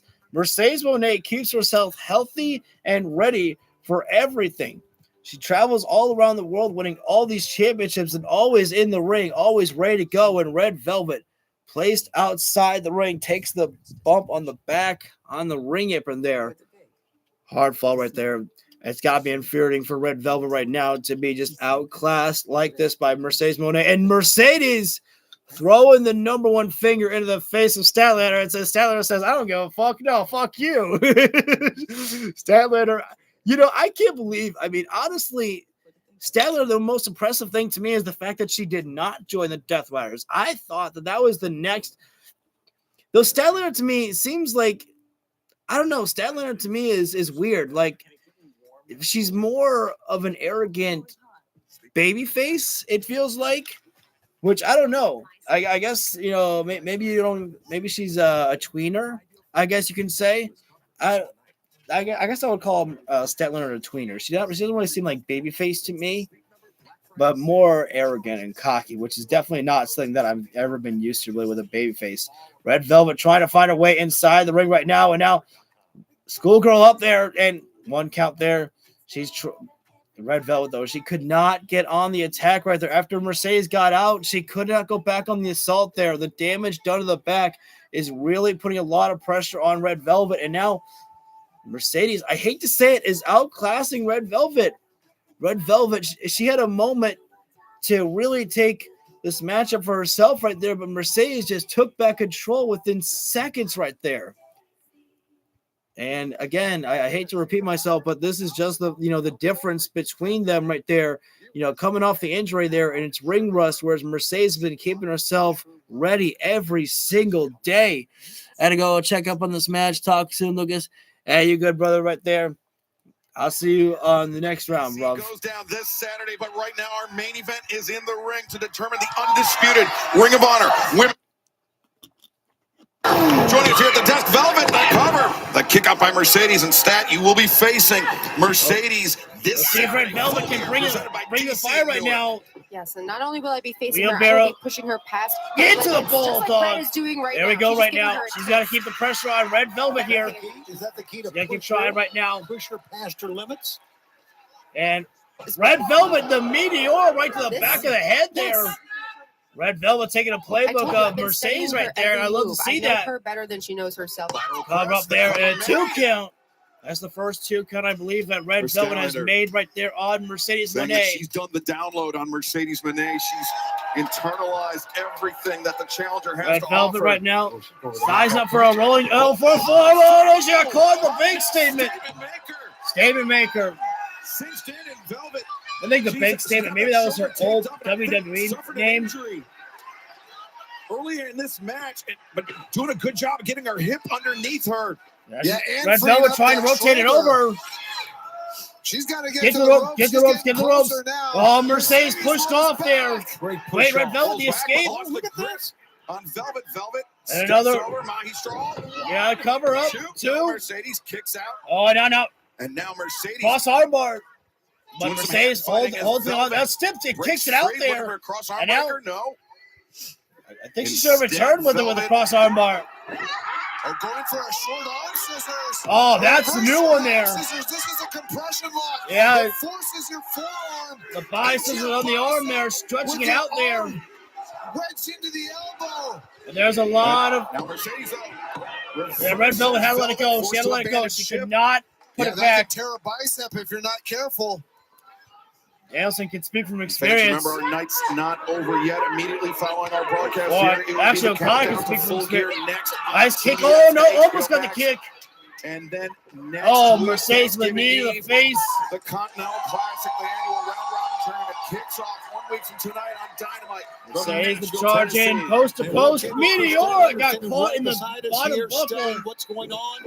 And now Red Velvet, she says, how's my Meteora? Saturday at Full Gear. Oh, German suplex, and Mercedes is landing on the back of her neck there. Wrap this up and take it home just to rub it in Mercedes' face. Could be that kick out, knockout there. No. The longer this goes on, the more that I'm scouting everything that Mercedes does and how she gets out of things. And like I said, well, she just landed on her head.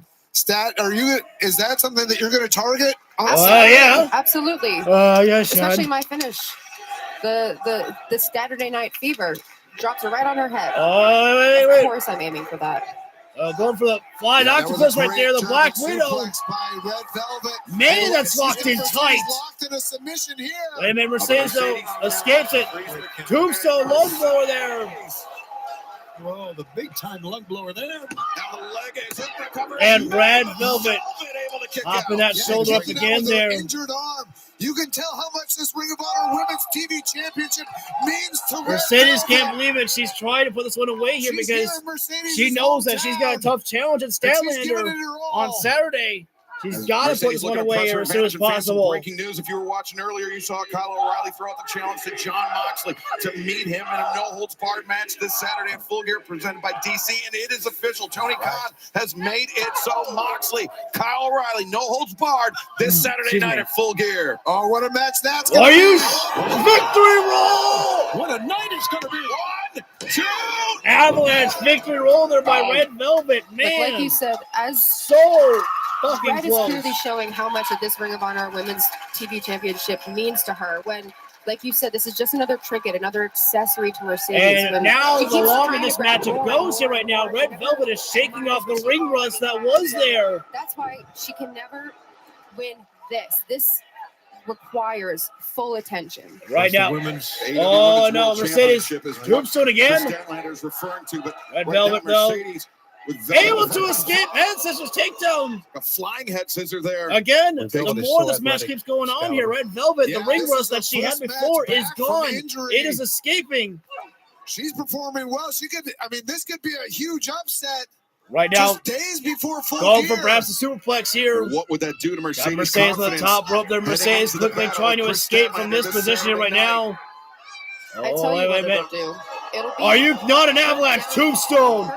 No way. Her undoing. Tombstone blow from the middle rope there.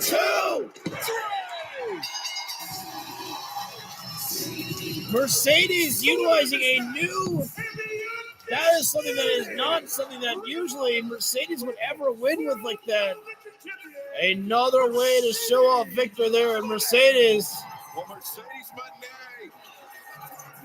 gets to celebrate with the championships again. Oh, Mercedes! And I can't blame Mercedes actually for attacking Statlander like this. Statlander has been rubbing in that AEW Women's World Championship in her face right there, just disrespecting Mercedes Moné like this. She absolutely had this coming to her, in my personal opinion here. She's trying to steal the spotlight over and over and over again, and now paying for it here. She lets her go, but not only a statement maker there. Who's going to be the favorite? And Statlander said that Mercedes Moné will never be able to hold this championship. Well, she's holding the AEW Women's World Championship right now here. But will she be able to hold on to it after Full Gear here to claim another championship? That is the question that we will have answered in just a few days on Saturday night. Every night is again,